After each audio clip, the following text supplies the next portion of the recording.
Yo, yo, yo, yo, what up, world? What up, Fight Fam? It's your boy Mac with Stay Ready Boxing TV coming at you with some news you can use. Hey, so dig these blues. I got my boy Fula with me, man.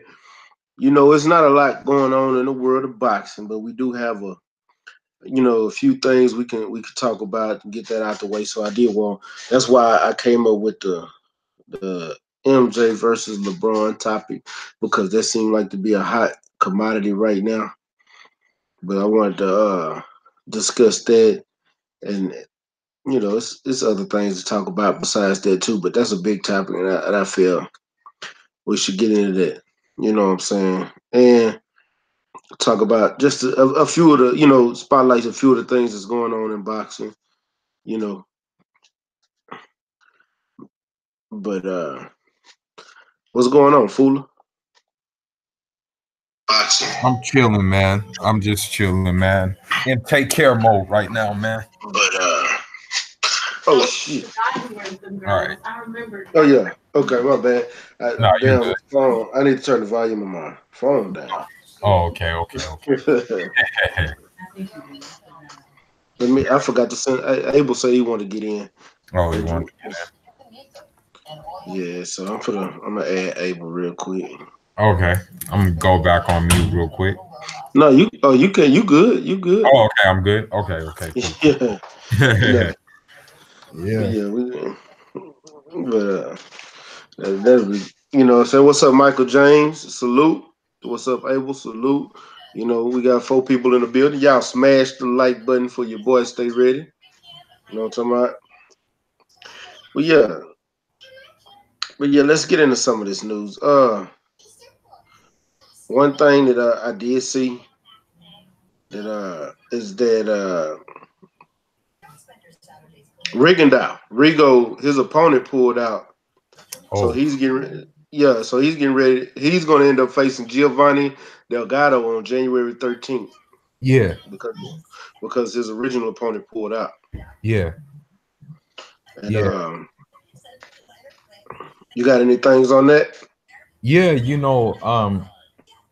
As far as Rico goes, like he's 38, right? Yeah, But the thing is with Rigo is because he had the extensive amateur career and stuff like that in the game, he really hasn't been in any battles like in the pro game. Like he hasn't really taken a lot of wear and tear in the pro game. So I'm thinking to myself that maybe he got like three more fights left in him, and then he can call it a day. Um, because I mean, at this point, I don't think he needs to challenge for another belt. Because it's just for me, it's just going to be more of the same that they did him the last time. Because you remember when he had his belts and he was fighting Lomachenko, they said if he lose the fight, the belts go too, and it wasn't even in the same weight division. You know what I mean? yeah. So yeah, so I think he should just like do 3 fights, call it a day. It's all right. What's good, Abel? What's up, Real Files? Welcome to the chat. Welcome to the chat. What's What's going going on, on? bruh? What's going on, man? Man, salute to y'all. I appreciate y'all for coming through, man. You know, Man, man, it's you a know, sl- you know, you uh, know, we coming by the rock with you, big I, homie. yeah, I already know. Yeah, man, I would just cannot wait to be chomping at the bit to go over this LeBron James and Michael Jordan conversation because Michael's my favorite player, man. So I got a lot to bring. Yeah, we gonna get into it. What's up, CB? I was just gonna get this. What's good? What's up with What's a what, legendary? what's good? Stay Uh, ready. what's up with it, man? Salute to legendary top cat in the chat, man. I know it's a slow day in boxing. I was just going over some of this boxing news before I got into the main topic I wanted to discuss with the MJ LeBron. But we was talking about Rigo's Rigondeaux opponent pulling out, and he's got to fight Giovanni Delgado on the 13th. You know, we were just discussing it. If y'all Oh wanted to yeah. chime in on that, what y'all think about that I last mean, minute? well, it shouldn't really. I don't think it's gonna affect Rigo like that because I mean, Rigo's trying to get his feet back up under him after he you know what I'm saying, after that humiliating loss to Lomachenko. So I mean, This is just a get back fight for Rigo. He just got to do what he got to do. And you know, if he fight like he normally does, then I mean he gonna be all right. All right. And also, I wanted to kind of we could talk about this today or we can talk about it tomorrow because I think we'll actually get into an extensive conversation on it. Is Anthony Joshua? You know, he keep running his mouth in the media. I could talk about it tomorrow and we can make a whole show out of it if y'all want to. Yeah, let's Um, save that for tomorrow, though. It's gonna be a deeper yeah, conversation. Yeah, because that's a deep yeah. conversation. We know he can't get a fuck boy. So I mean that's what we know. So And then you got Mikey and Earl. You know, Mikey had a small interview today. I didn't really get to catch all of it. I wanted to because it was about time for me to jump on here. But he was on Boxing Voice talking about the training. He was talking about what Earl said about him looking like looking like he on steroids. Kangaroo Jack. But yeah, Kangaroo Jack on steroids. But that bro, I'm still saying he swole up. He got swole in 1 week. Don't care what nobody say. 1 Yeah, week that's and you what I'm got that saying. big. That's what I'm saying, bro. It's that Victor Conte special. It And he's doesn't. still gonna get his bitch ass whooped. Hey, and you know what was crazy about that interview, bro? That boy Ness misspoke and told Mikey, yeah, Earl made these comments after you being on the snack program for 2 weeks, and Mikey was like, no, correction, it's only been 1 week. Yeah, I I was like, see. And oh the crazy dang. part, I heard that part. I actually heard that part. Salute So Scrapbook Boxing in the chat. so basically, he's telling you I'm juicing. That in essence, he's telling you I'm juicing, and you can't do nothing about it. That's what he's telling you in essence. Man, I And don't care. And you know he's what? right because guess what? I'm gonna read this comment to y'all. And this is actually somebody that's actually a supporter of my channel. Salute to you, Boxing Ace. You know what I'm saying? He's been following me since I started my channel. We talk boxing like on a regular basis on IG. But man, I just don't agree with your assessment on this man. Because this is exactly what he said. He told me this. He said you need to learn basic muscle mass and body fat. He does box. I'm not gonna get it. He does box. His name Max. He say if me and you put on 20 pounds plus and eat pure protein, we would look very bulky. Why do you never question if Spence was on PED since he's just signed up to Vada and call a spade a spade? So let me address that real quick because I sent him a comment, but my comment didn't really Yeah, I express. wanted to say something after you address it too. Okay, so let me explain this to you, Boxing Ace. Is that Earl is been with USADA. He gets tested before and after fights. The only difference between USADA and VADA is that VADA is voluntary. That means I have to pay for it. That means that's the WBC clean boxing program. But Earl has never tested positive, and he's been tested with every bout. Hasn't popped dirty. You got people like Billy Joe Saunders who's not even in the clean boxing program and pop dirty, and he's with the WBO. You have other fighters who's popped dirty with USADA. Earl hasn't. Earl is the clean fighter. Now he signed up with VADA. He signed up with VADA for this fight because Mikey wanted to do VADA. They both agreed to do VADA. Matter of fact, this is not even the first time he signed up with VADA. He signed up with VADA months ago when he wanted to go to the when he jumped in the ring with Sean Porter and called Sean Porter out because he knows Sean Porter has the WBC belt. WBC goes through VADA. In order to have that belt, you got to be signed to the CBP, the Clean Boxing Program. He signed up to that months ago, so he's already in VADA. Mikey Garcia just signed up to VADA, and the testing for this fight starts January the 2nd, which is today, gives you 10 weeks before the fight. Or 10 or 11 weeks for the fight, so they're going to be tested all through that. Never thought Earl was ever even involved in steroids. Had no thought about him even being in steroids. And as far as Mikey, he got that big in 1 week, bro. 1 week. It wasn't 3 weeks. It wasn't a month. He jumped size in 7 days. I'm saying 7 days because that's a full week. It might have been less, but 7 days. Look at the size difference. No way possible you are going to bulk up that big that quick. I'm sorry. You have to be taking a shitload of creatine. Creatine. I didn't say nothing else. I'm saying creatine, unless you're taking some kind of steroid. Creatine is probably, and I think creatine is illegal in the clean boxing program. Go ahead, Fuller. The thing is this. I'm not even trying to have no man crushes or anything. The type of muscle that Earl Spence has is like lean muscle, okay? It's like lean athletic muscle. When you look at the muscle that Mikey Garcia is putting on, it's like just bulky muscle. It looks like almost like, I want to say like just tubby muscle. It doesn't like look like, it doesn't even look like real muscle, bro. That's what I'm trying to say. And for that to happen within a week, it makes sense, you know? Usually if you're gonna like add lean muscle, that takes time. You know, it takes time to add lean muscle that's gonna help. That muscle that he's adding on, nah, man, I'm sorry, I'm not buying it, bro. Yeah, I can't, because you don't put on that much muscle in a month's time. I mean, a week's time, without some kind of help. And the only help I can see is creatine. And I really think I don't think you could. They're allowed to take creatine because your creatine levels will be high. Your body doesn't hold on to creatine. It's two things your body don't hold on to. That's creatine and protein. Protein, it runs through your body. It's like water. It goes in, it comes out. Your body only holds on to so much of it, and it gets rid of the rest. If your protein and creatine levels are too high, then you have problems with your kidneys. I mean, your kidneys are failing when you have those two levels are too high. So I don't think they're going to allow you to put that much creatine in your body. Not only does it make you blow up like that, but it does damage to your body.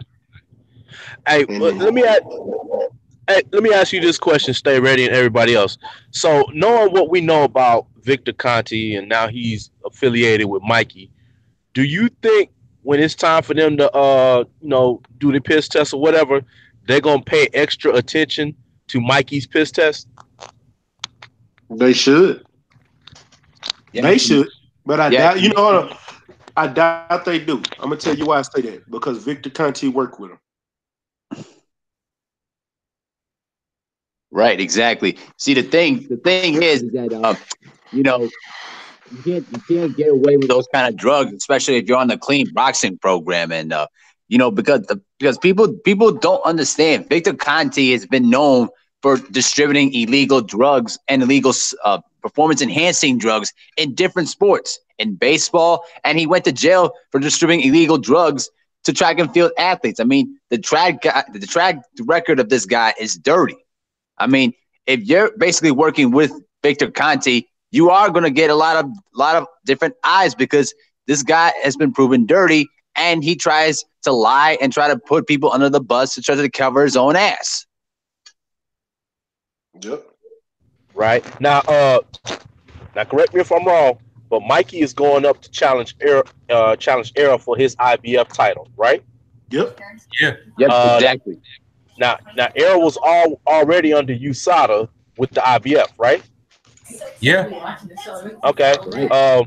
So are they just foregoing USADA and just going VADA? I doubt it, because Sure. you started. VADA is volunteer. It don't Right. mean you can't be in both of them. Right. Okay. You can still be in both. Right. Because Now, I guess what I was kind of leading up to is Mikey gonna be getting tested by USADA like Earl is, since that's Mikey got to be. okay. So that's why Mikey was the IBF champion at right 135. now Victor Conte doesn't work for USADA. He's affiliated with VADA.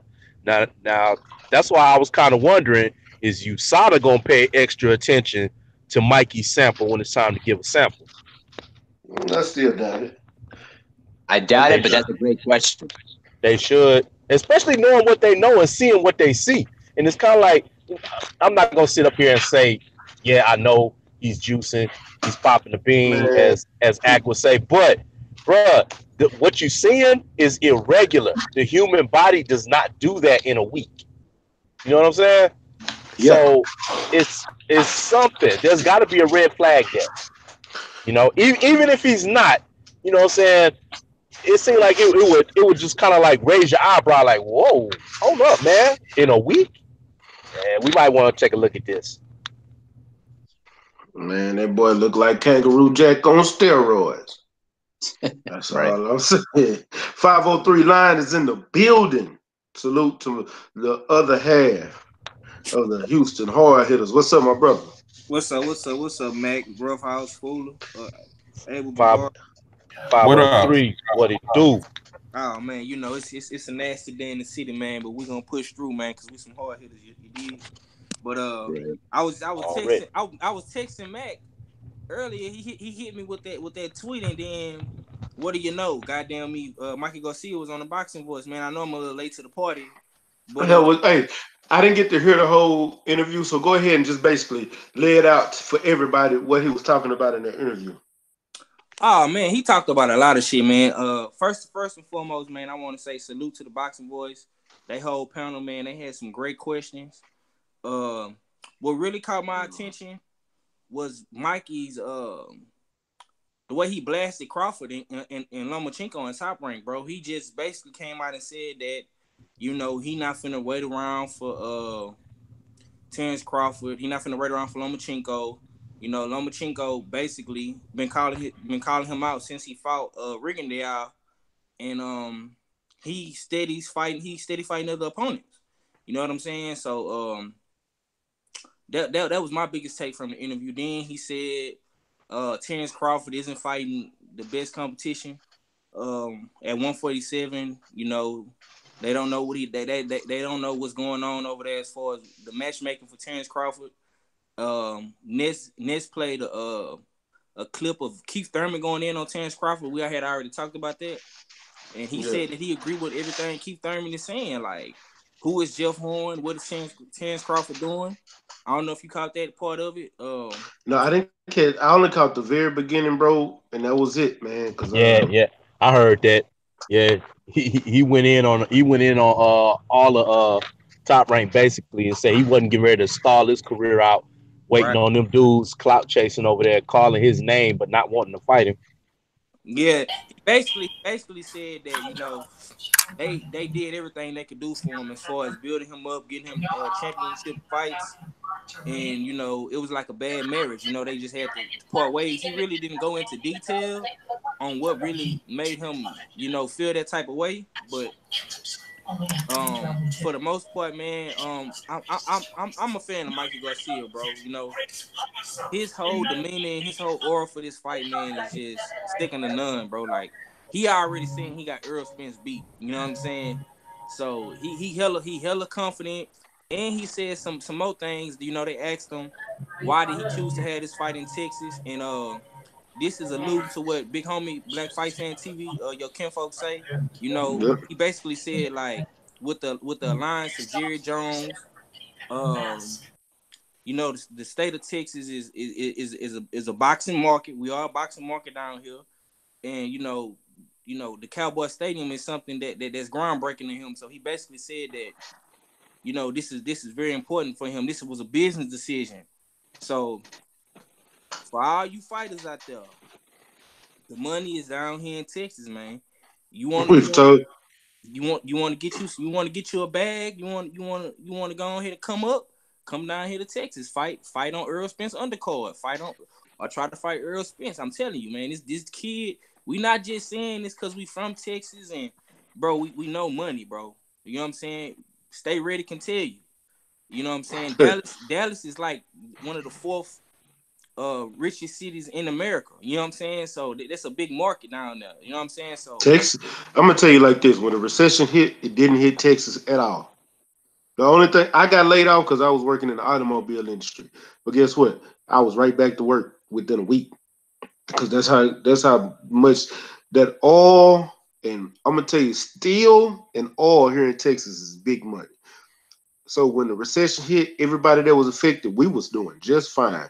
Like like it wasn't nothing. When it comes to stuff like boxing, boxing is big here in Texas. People don't know that, but it really is. And if Manny Pacquiao and Miguel Cotto can sell out Cowboy Stadium, what do you think Earl and Mikey gonna do? Just one big correction note. It was actually at Manny Pacquiao versus Antonio Margarito. They actually competed I think, in Madison Square Garden. Huh? Um, No, I'm talking about when Pacquiao came to Texas and had that fight. oh yeah. No, no. Yeah, he fought in Cowboy Stadium. I Yeah, remember that. but I was just correcting on the opponent you were referring to. Oh, I thought you said they fought in Madison Square Garden. No, I Oh, was referring to about the Cotto fight, but when he fought against Antonio Margarito, they did fight in Cowboy Stadium. You were right. oh, okay. Yeah, because they sold that stadium out. They didn't sell it all the way out, but yeah, and it was Margarita. They damn near. Yeah, It was below attendance expectation. Let me see. They sold 41,000 seats. You know, They was expected to sell 70,000. I promise you, Earl is gonna sell that out. Earl sold out 15,000, and people were still trying to buy tickets. Like right? people was upset that they couldn't get in that fight at the Ford Center. It was so packed. When I was at that fight inside the Ford Center, let me tell you, outside of the Ford Center, they had a big screen so you can watch the fight outside, and it was packed outside, like literally packed. And the way that Jerry Jones have that Ford Center set up, it's like almost like a football field outside getting into the arena. So you people was pulling up lawn chairs and shit like that to watch the fight on a big projector, and Right. they couldn't get inside. Like that's how big it was. That's why they putting this fight in Cowboy Stadium, because they know it's gonna do numbers. And then you add on Mikey, his fans too. They gonna do more than what Pacquiao did. Way more. Hey, and also, man, it's a super win-win for Jerry because that boy Mikey is a self-professed Cowboys fan. The Cowboys have a practice facility out there in California.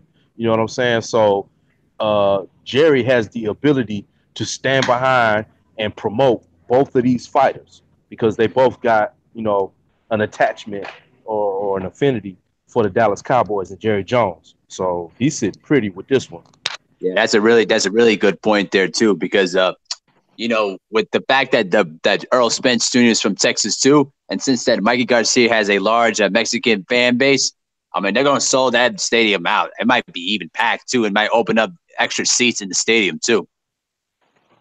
I honestly believe they are, because that stadium can hold over 100,000 people, and then you got to think about the amount of seats they're gonna open.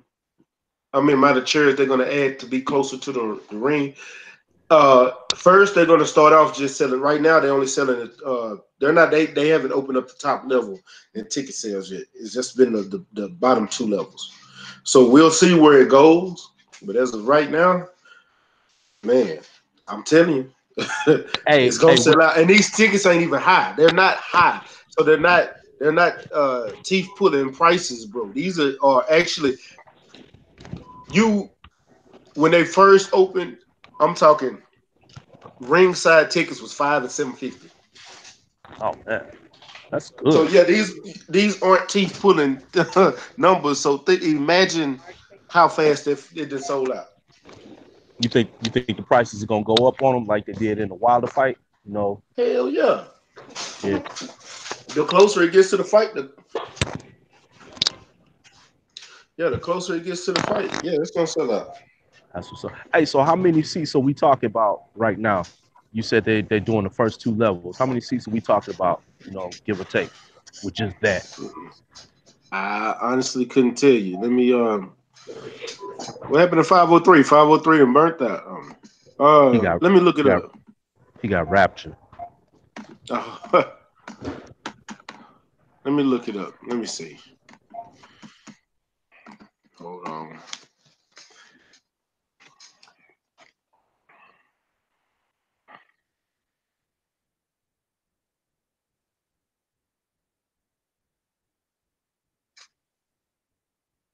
Okay. Should I go on stuff? Let me go on StubHub real quick. Oh shit.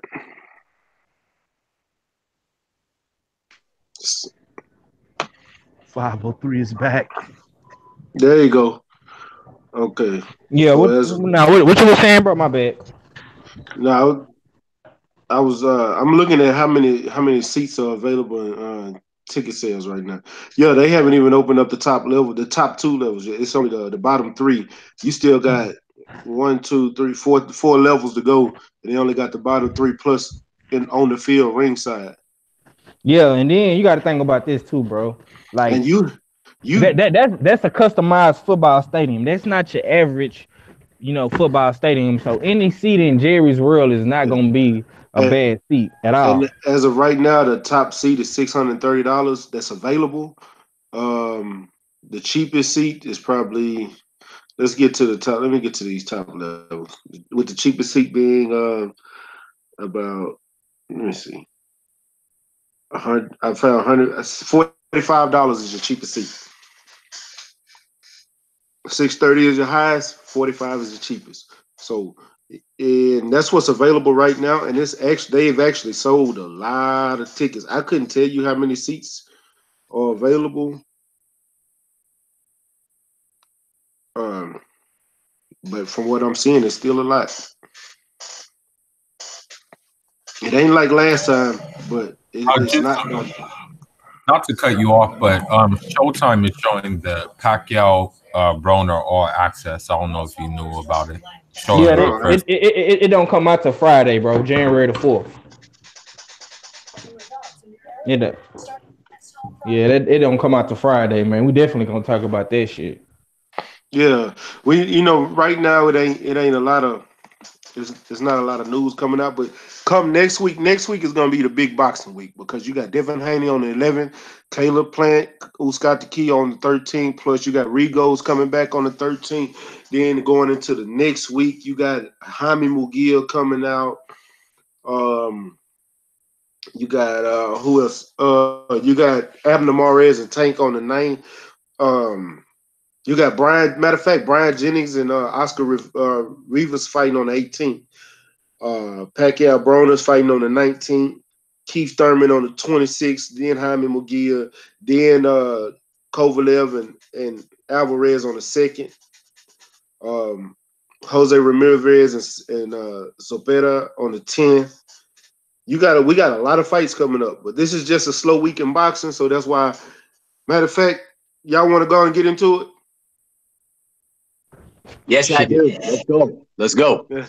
All right, so chat, y'all here.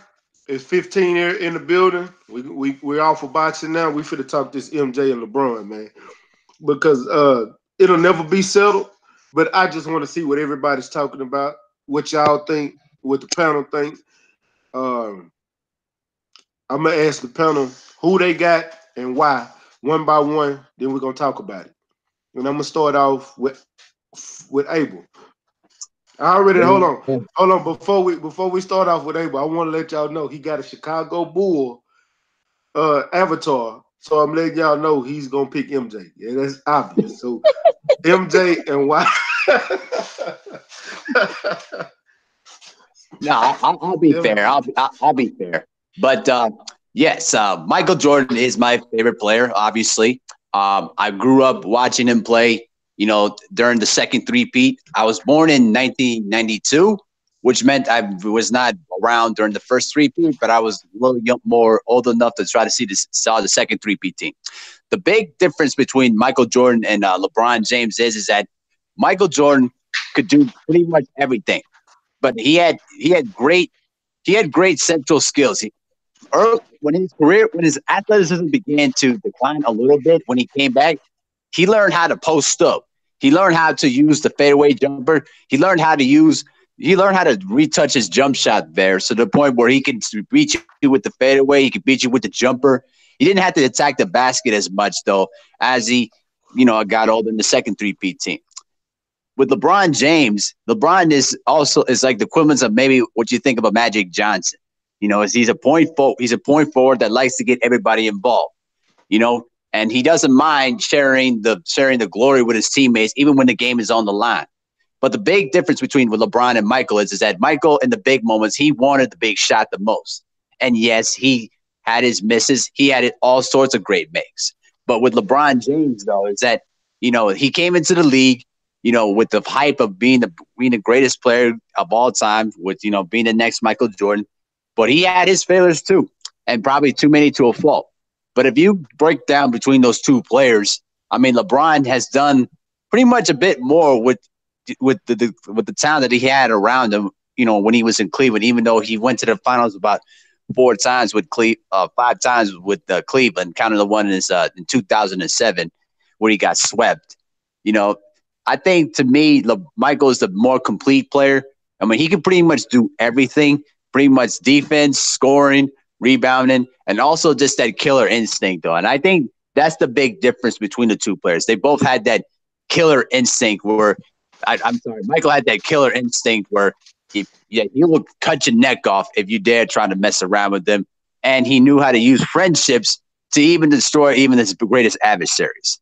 So to me, Michael is the better overall player than LeBron James. All right. PK Boxing and MMA is in the building. What's up with it, PK? Stay ready. What's up, my dude? What's going on, y'all? Man, sitting here on this MJ versus LeBron talk. You want to chime in on it? Who you got and why? Man, so this is definitely a casual basketball fan's perspective, but I gotta just go MJ, man. The overall just influence. I mean, they have a slogan for it, like Mike. Like everybody wanted to be like Mike. I think I'm not saying that LeBron is not in the conversation. He's most definitely in the conversation. I don't know. There's too many players other than LeBron you can put in even in the conversation other than like Kobe maybe, but man, yeah, for my money it's MJ. All right, Rough House Boxing. Bro, man, I'm 45 years old. I ain't gonna even lie to you. I don't even follow the NBA like that anymore, and it's because Mike left. You know what I'm saying? And both LeBron is a talent. Let's not get it twisted. We can't short that man. That dude is a phenom. You know what I'm saying? In this era of basketball, was he able to take a talentless Cleveland Cavaliers team to the finals? Yes, he was. But on the flip side of that, I've also seen him pack it in, quit, and give up during the finals. Mike would never, ever, ever say die. And that's the one thing I loved about Jordan, bro. When the game is on the line and LeBron gets the ball, a lot of times, most of the people that are watching are kind of like, "Ooh, is he gonna make the shot?" When the game was on the line and Mike got the ball, we were already like, "Yeah, Mike got this." It was basically automatic. He was so clutch. He like PK said, he had that killer instinct that there was no way you were gonna stop him. If he had to drive through and dunk on your whole team, he was gonna do that.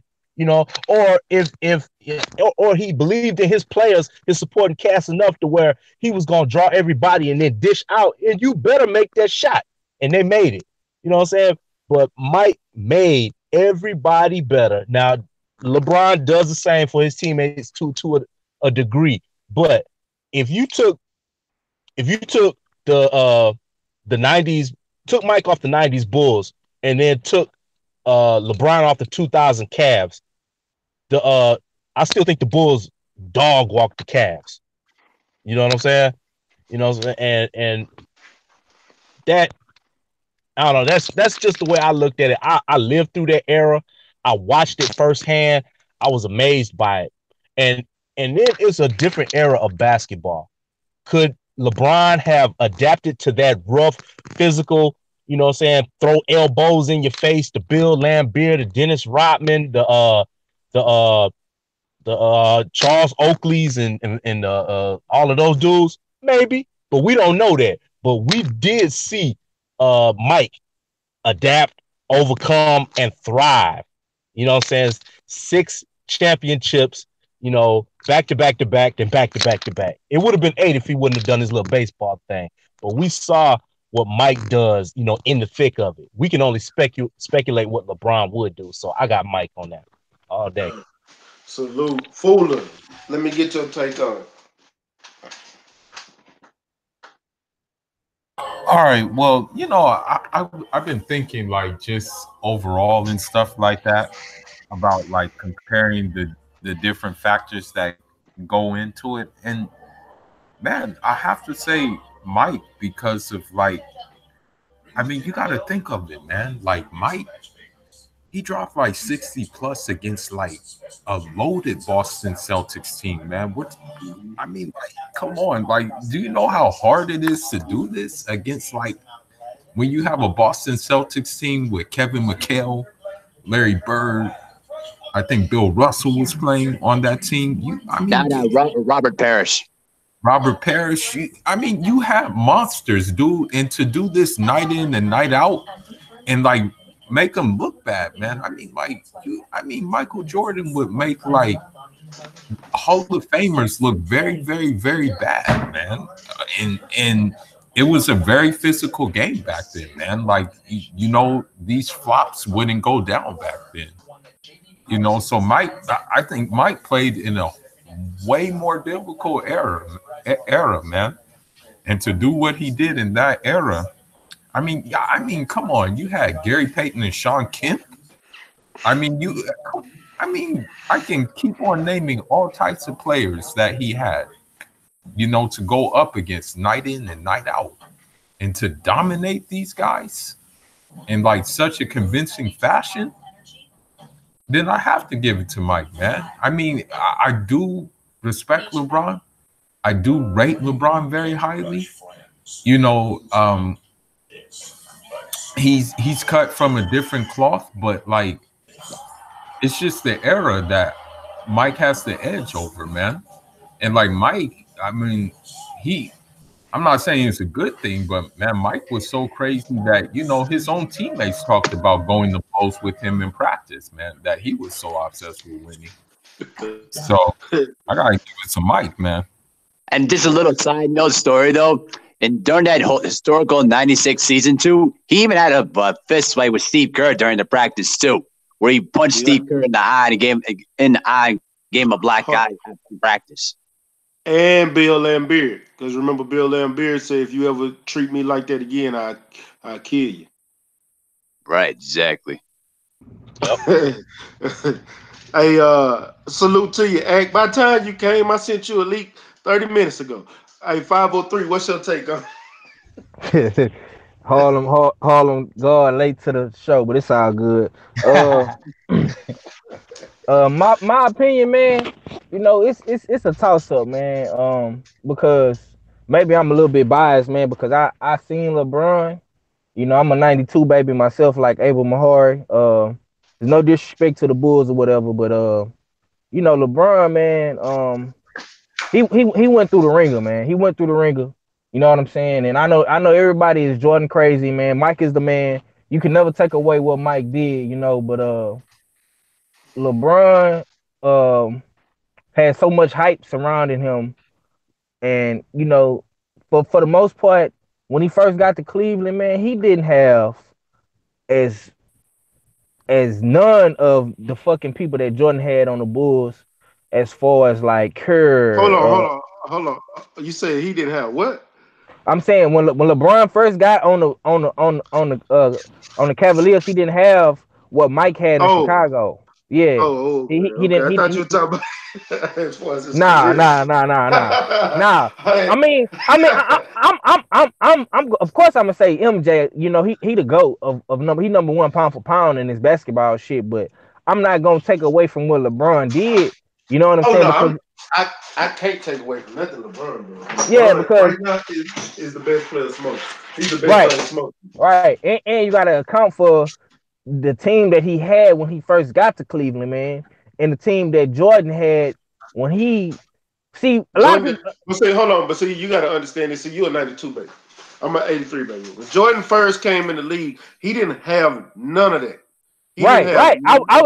I was gonna say that he didn't have none of that. Jordan took some lumps on his head when he first got there, but I always say that LeBron did his thing with what he had because he made it all the way to the Eastern Conference Finals time and time again, and he made it to the finals with that team. See what I'm saying? Jordan didn't do that. When Jordan got to where he got to, he won. And that's why it's always a toss up because it's really what you prefer. What's your preference? You know what I'm saying? Like Jordan was the ice cold killer. He played with the flu. They had to pack him out. The you know what I'm saying? He was just a dog. You know what I'm saying? So at the end of the day, of course you're gonna say MJ, but you can't take away from what LeBron did in his era. And then LeBron created a whole nother era when he went to Miami and he teamed up with all his draft mates from the what it was 03, 02 draft or whatever, 04 draft, whatever it was. You know what I'm saying? So when he got to Miami, you know what I'm saying? He won two out of three. So I'm not mad at LeBron, but Jordan was flawless. You can never take away what Jordan did. Like, you know what I'm saying? I didn't watch it coming up. I watched LeBron, you know what I'm saying? So maybe I'm just a little bit more infatuated with what LeBron did versus what MJ did because I didn't really get to see it. I would just see like clips or old cassette tapes, you know what I'm saying, VH1 tapes or whatever. You know what I'm saying? But Jordan was the guy, man. Jordan created the LeBrons, he created the Kobe's, the KDs, the Stephs, you know what I'm saying? He created that mentality to where you had to be a champion, you know what I'm saying? He gonna always be forever respected. But I think that LeBron is an overall better basketball player than Jordan as far as um strength, like his overall IQ. You know what I'm saying? Jordan was just like a more shooter slash scorer.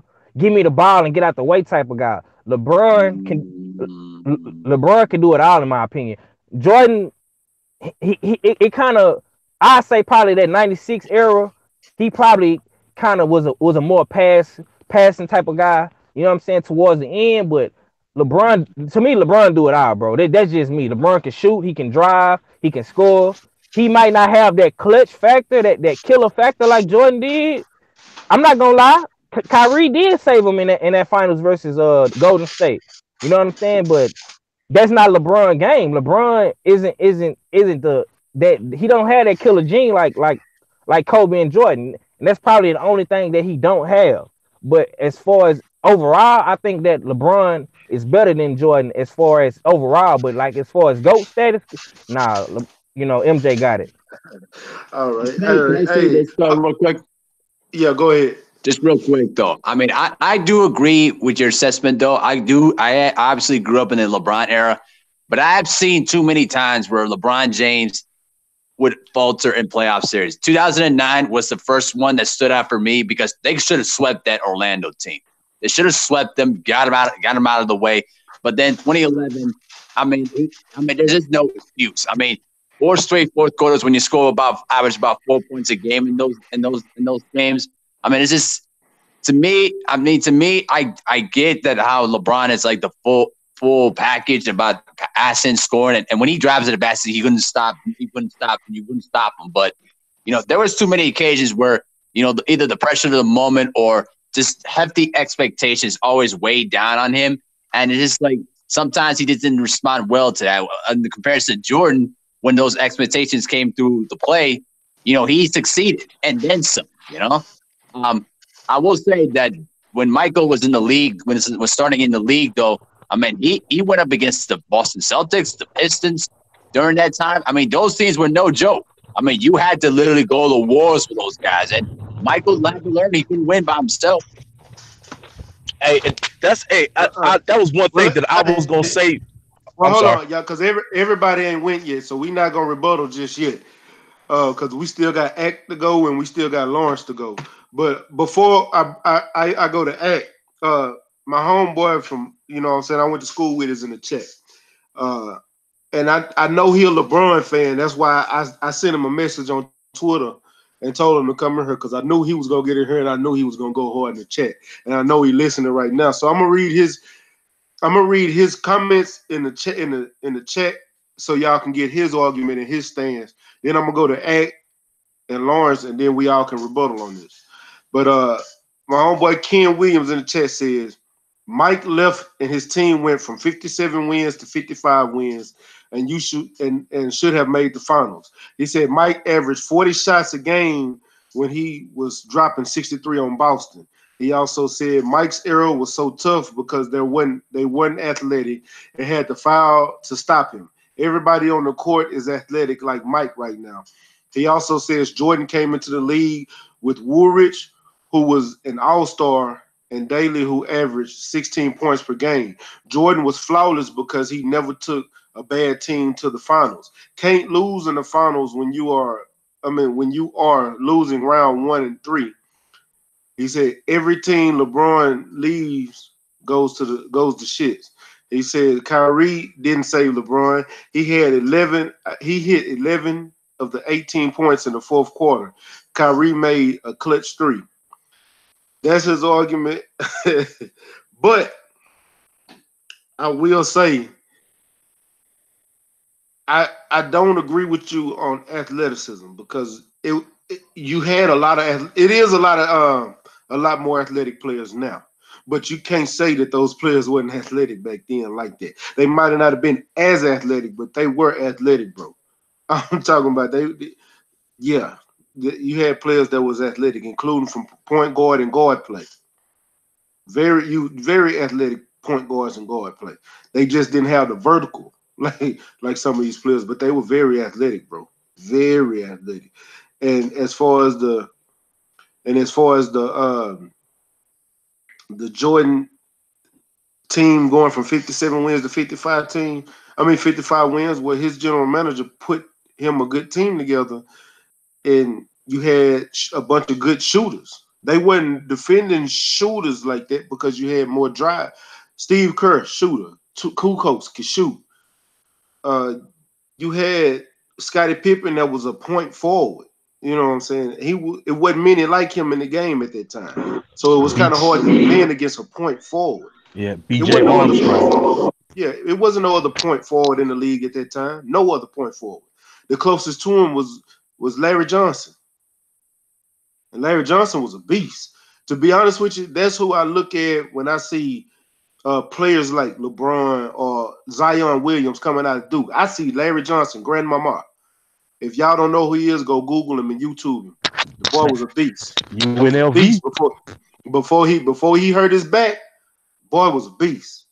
Go ahead, Ack. So who you got in this MJ LeBron talk conversation? I actually want to go last. Let Lawrence Williams go. All right, Lawrence, you go ahead and go. I know who you got, but I ain't gonna spoil it. Go ahead, Lawrence. What's good? Stay ready in the panel. Yeah. Thanks for having me on, man. All right, always, bro, always. I got MJ, of course. The reason why, you know what I'm saying, I think a lot of you guys touched on it about the clutch thing. Like I never seen MJ quit on his team. I never seen him for him to be the GOAT. I never seen him defer to another guy, and he's supposed to be the GOAT. I mean, I think MJ he'll take a team with nothing on it and try to win regardless. So I never seen LeBron like do that. I seen LeBron quit even in All-Star games when KD coming at him, he'll go guard somebody else. I never seen that in MJ. MJ take on all challenges, and also when he was talking about when MJ retired when they go play baseball and his team won 55 games. You gotta remember they was 3-time champions and they had one of the best head coaches. So it's easy to win. You know what I'm saying, when you still got that intact. Yeah, you didn't have MJ, but you still have like your main core with Pippen, Horace Grant, BJ Armstrong, Kukoc. That was his rookie year. Steve Kerr, all these guys. And then I heard somebody say, I know LeBron is great. He's probably the best overall player, but MJ made his teammates better too. Because when Kerr was with MJ, he made damn near all his shots. He was like he had the highest field goal percentage from the 3-point line ever until Steph Curry took over that shit. But what I'm saying is he made his teammates better too, but different ways. Like they had Kukoc, you know what I'm saying, running the offense while MJ can do different things. He got Dennis Rodman in line when Dennis Rodman was acting crazy. I don't know if LeBron can be able to handle Dennis Rodman. You know what I'm saying? He'll probably just lose it. He can't handle J.R. Smith. He can't So handle Lance Stevenson. that's what I'm saying. That's my point. So when it comes down to it, 6 finals appearances, 6-0 to whatever LeBron got, 3 championships. How many? 9? I don't know. I don't know his record, but it's not nothing close to MJ. So that's MJ all day. Hey, Oh. LeBron would have told Tyrone Lue to trade old buddy. Get rid of him. Hey, Shakita, go ahead. Give me your take. And salute to you. Welcome to the chat. Hey y'all, what's up? Something I actually know about. I'm learning Shakita. about you, but I know about this basketball. My fellow Duke fan. You better know it. What I'm gonna say is this. Comparing them two is like apples and oranges because it's an endless conversation that's gonna go, and go. I love my favorite, of course, is gonna be Jordan. I was born in 1980. I watched Jordan play that's who I wanted to see play all the time. He retired, then I was before you go real quick, hey Ken, no, the hand checking rule was changed in 2000, bro. It wasn't changed in 91. Sorry. You got to come with a better argument. All right, Shakita, go ahead. Okay. So what I would say is this. I mean, I love basketball, just point blank, period. But where LeBron lost me, I can't take his talent away. I cannot. He don't have that killer instinct. And the way I see it is this. When it comes to that fourth quarter, if your squad is hot garbage, you should be able to put that team on your back and do what you need to do to get it done. He does not have that. He didn't. He getting it now. He didn't have it in the beginning. To where fourth quarter, he would just be hot garbage like the rest of his team. Jordan, fourth quarter, get hit, that boy still on his thing. Even Kobe, fourth quarter, Kobe put the team on his back and did his thing. And I'm sitting here watching these finals that LeBron keep on making it to, and I'm like, boy, do what you need to do your thing. I'm finna watch and I'm gonna cheer you on. And every time he let me down because he cannot put that team on his back. And to me, that's what makes me not watch him as much. Off the court, the man is amazing. I can't take that away from him. But on the court, if that man can turn into that finishing like a Mortal Kombat and do that fatality on him, he will be right up there with the rest of them. To me, that's the only thing that separates him from Jordan, Kobe, and LeBron. I concur. That was a good argument. Ack, since you wanted to go last, where you at? I'm here. My fault, bro. I was at the gym earlier, man. I was getting some work in. You know what I mean? I'm a little sore. Yeah, it's kind of crazy. Well, I gotta, of course, I gotta go with Jordan. Yeah, I'm a young boy myself. I kind of came a little after the Jordan era, but we gotta ask ourselves, Abel Mahari in 503, did we? Because we watched this man play at 41 on the Wizards, and he was still getting buckets. Come on, man. Come on, man. I gotta go with Jordan. Come on, man. He like the Lex Luger of basketball. They should have called him the total package. I don't think LeBron is an overall better player than Jordan. Jordan had more of an arsenal. Yeah, LeBron could play every position, kind of like Magic. I'll give LeBron that. LeBron is a phenomenal athlete. But will he be able to do what Jordan did at like 41? You know what I mean? I mean, I'm not saying it's impossible. It's an impossibility, but y'all have to give Jordan credit. When Jordan wasn't able to penetrate to the basket, he worked on his turnaround fade. Still, Kobe, yeah, he was second to it, but I still never seen no turnaround fade like Jordan's, man. Even when he was 41. And as far as LeBron, I love LeBron to death. But the reason why you really can't compare him to Jordan is this man had to join up with better teams. I don't remember Jordan switching up. I'm a loyal person, so that's how my life is. You know what I mean? I'm a Pisces, like Earl, like, you know what I mean? Like, I just don't believe in switching up. You know what I'm saying? That's just the type of person I am. Even if you know what I mean, I just feel like that's what Jordan has. LeBron, he's willing to bounce to other teams that's already established. Jordan did not need to do that. Jordan literally made a team around. He even made Tony Kukoc nice. That was Dirk before Dirk was. You know what I'm saying? Like, Real talk. you know what I'm saying, Rough House? Like, we got to keep it real.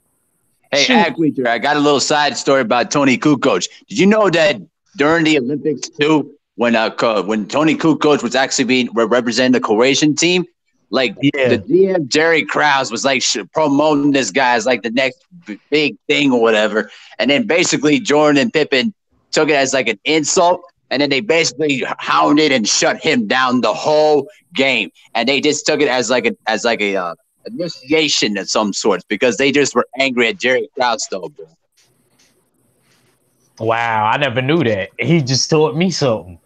Oh yeah, man. I mean, back then when Jordan and Pippen wanted to shut you down, oh, they were piranhas, bro. I mean, here's the thing though about that 93-94 Bulls team. People forget some of those components of that championship team were still there. You had Horace Grant, you had John Paxson, you had B.J. Armstrong, obviously Pippen, Scott Williams, Bill Cartwright. And those guys, what you said right there, Abel, not to cut you off, Pippen got drafted.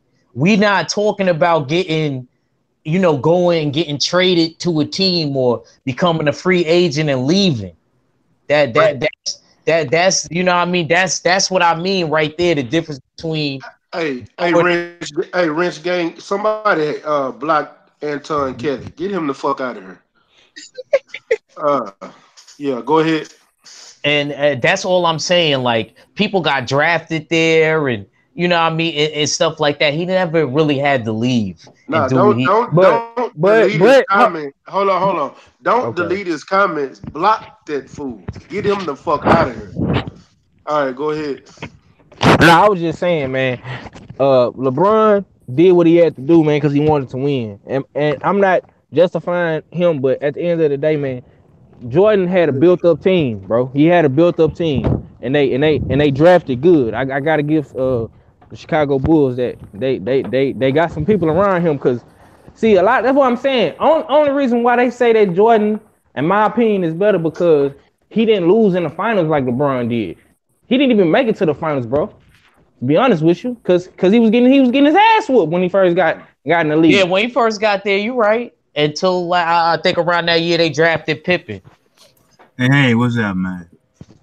What's going on, Casey?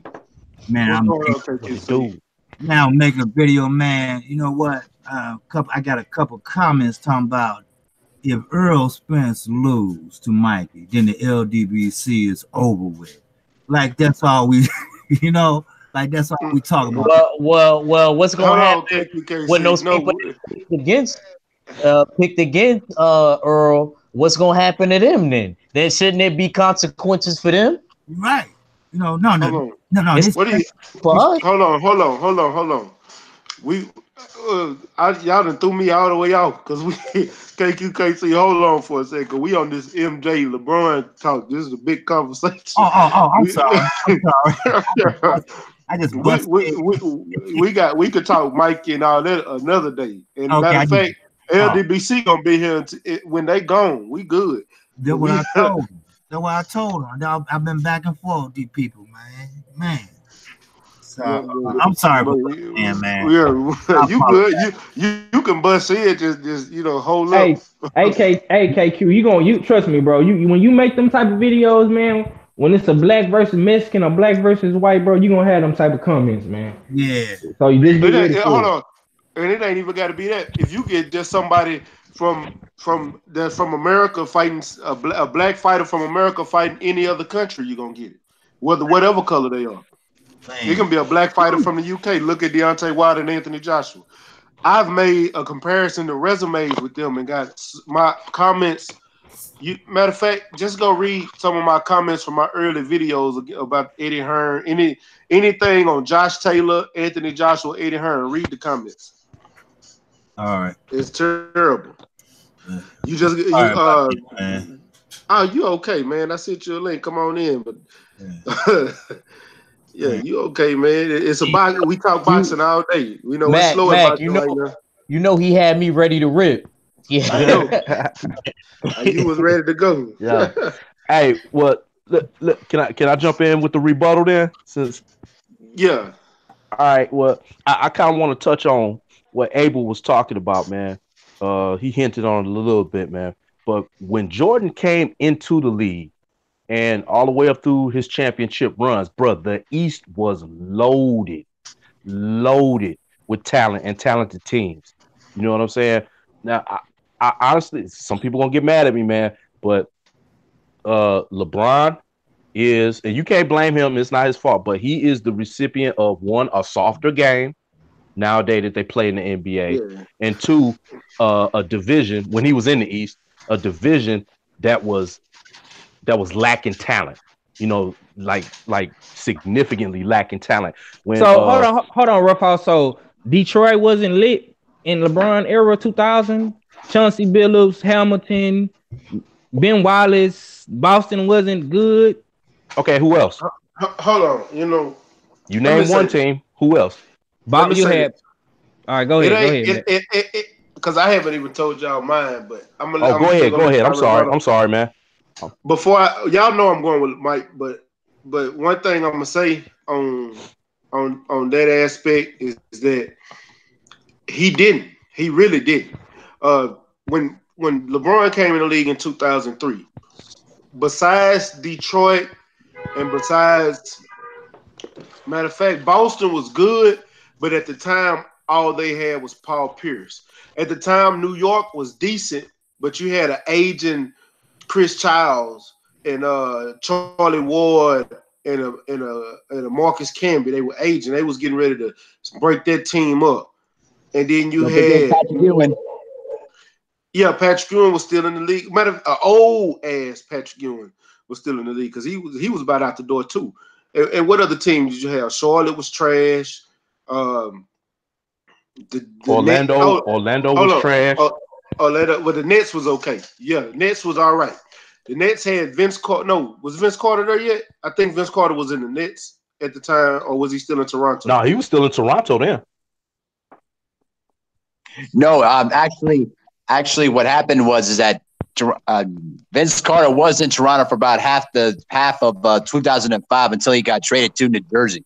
Yeah, and that's when New Jersey had Jason Kidd now. So, but as far as the caliber, that was the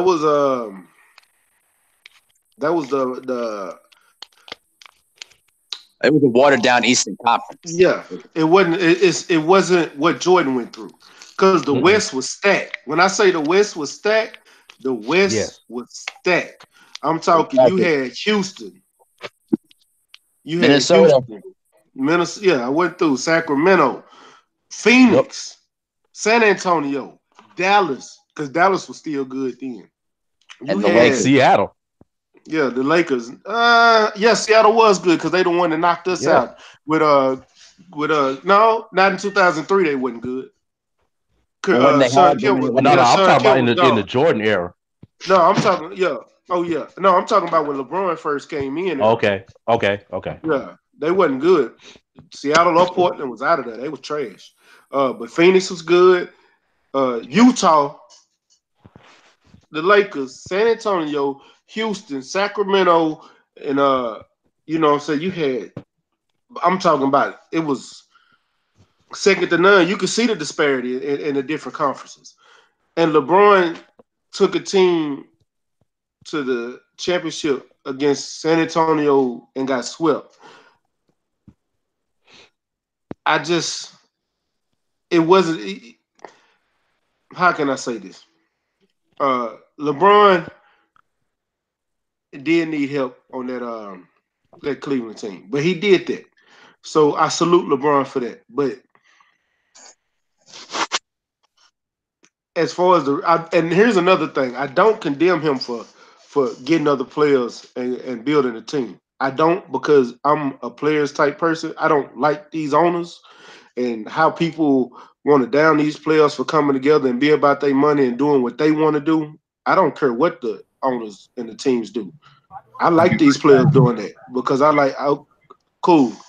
I like these players doing that because they show me the players are taking initiative to be about themselves and about their money, and not these owners controlling everything or these general managers controlling everything. So salute them.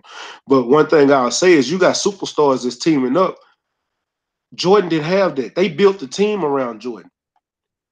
You know what I'm saying? And Jordan went through a rough East. Thank you, LeBron sir. didn't have none of that. I was just gonna LeBron say, didn't have, I was yeah, gonna ask you, LeBron. like, are there more superstars now than like there were back when Michael played? Man. That depends on what you want to label a superstar. You know what I I mean, could say about back then? I just want to say real quick. I remember playing like 2K and live back in the day, and you could go to like each individual team. It would at least be one good player back in those days. You feel me? Now all of the good players are stacked on one team, and all they do is shoot 3-pointers. Jacking threes, dude. Just jacking threes. My coach at Riverside in Harlem would have West Side punched you for shooting a 3, knowing that you ain't gonna make it. He would have threw the basketball at you like we was playing dodgeball. I'm just saying. Yeah, hold on. Hey, so Rough House, what was your rebuttal on that you was asked? yeah, well, I was just talking about the Eastern Conference that Mike came up through, and the West was pretty talented too. And then one other thing, which also kind of hinted on what you piggybacked on what you were just talking about, man. We didn't see a lot of people link up with Mike and the Bulls. You know, if they did, they were predominantly just role players. But man, a lot of them players, man, they would have gave their firstborn child to be on the same team as Michael Jordan, man. You know, and I as good as LeBron is, I don't see that type of drawing power to make all of the rest of the all stars in the league want to say, yeah, man, I want to go play with him because I know if I go play with him, you know what I'm saying, we're gonna get that ring. You know, it's like LeBron's always got to go somewhere else, and you know, and that in itself is a testament of skill. You know, you can go to multiple teams and make them playoff caliber and championship caliber teams, but at the same time, Mike didn't have to go nowhere because everybody wanted to come play with Mike. You know what I'm saying? If either that or they just hated his guts and didn't want to be around him, you know. But yeah, that's the type of talent level that Mike had. Yeah, it's kind of hard to compare the guys because you have to look at the teams that they're with too. I mean, you don't have to, but that's just kind of inevitably like what happens. Like, hold on, Abel. Hold on. I gotta stop you real quick, PK. Abel, Mike never torched Vernon Maxwell, bro. I'm a Rockets fan, and I would sit there and tell you, even Jordan would tell you, he hated playing the Rockets. He hated playing the Rockets. I agree with that. He never torched Vernon. That's one player he didn't torch. Bro, I disagree with that, man. I mean, listen, I love Vernon Maxwell. He could bring it though, bro. But the dude cannot shut down anybody. I mean, come on, dude. I'm just saying, my opinion.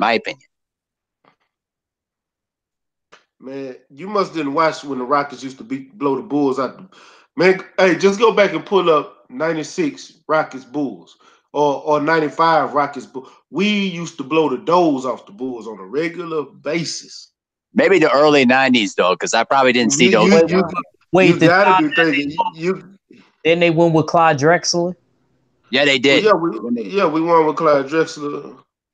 But I actually considered that 94 team the best complete team because they were actually a full complete team because you had Kenny Smith, you had Vernon Maxwell as your perimeter shooters, and then you had Horry and then Thorpe as your front line players, and no one could stop Akeem.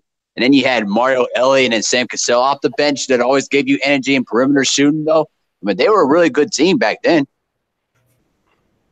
Yeah, they was. They really was. But I couldn't picture Maxwell shutting down Jordan. Sorry, that's just me. Hey, I ain't say he shut him down, but he didn't get off like he wanted to. Right. I don't think anybody on this panel can argue that one. I agree. Hey, 503. Hey, handle this real quick. I got to take a call. Yeah, I got you, bro. I got you. So, anybody got anything else they want to say about this? Mike was the greatest. I think we touched on everything we needed to touch on. I got something. I know this sounds crazy what I'm about to say, but one thing that I like about MJ that LeBron, I don't think LeBron has it. Like, I think only a very few have what these guys had. And MJ had a swagger about himself that when he walked on the field or on the court, he knew he was about to do like what he needed to do. You know, the way he walked and his presence made you like know that was that guy. You know, and the trash talk, the psychological aspect of it, the trash talking of Michael Jordan, that's a game in itself. Which, you know, there's nobody like him who did it how he did it. I mean, there was one shot when he was dribbling the ball and he was having a conversation with Stacey Augmon and he shot it in his face. You know, he was actually talking to him while he was dribbling the ball, you know. So another aspect too is when, I'm sorry to all my New York guys, but I mean, he torched Patrick Ewing and John Starks. I mean, John Starks was pulling. He was pulling out his hair like he wanted John Starks to talk mess about him because he was gonna come back and he was gonna like just dog him, you know. And so, you know, I'm sorry to like. With that being said, that rubbed off on me. Like when I spar, sometimes I'll talk trash too, you know, like because MJ just had that swagger and charisma that LeBron, LeBron kind of doesn't have. You know what? I met Michael Jordan right here in Chicago, and it was when he had that Patti LaBelle thing, and they did a little show for him there at the Chicago Theater.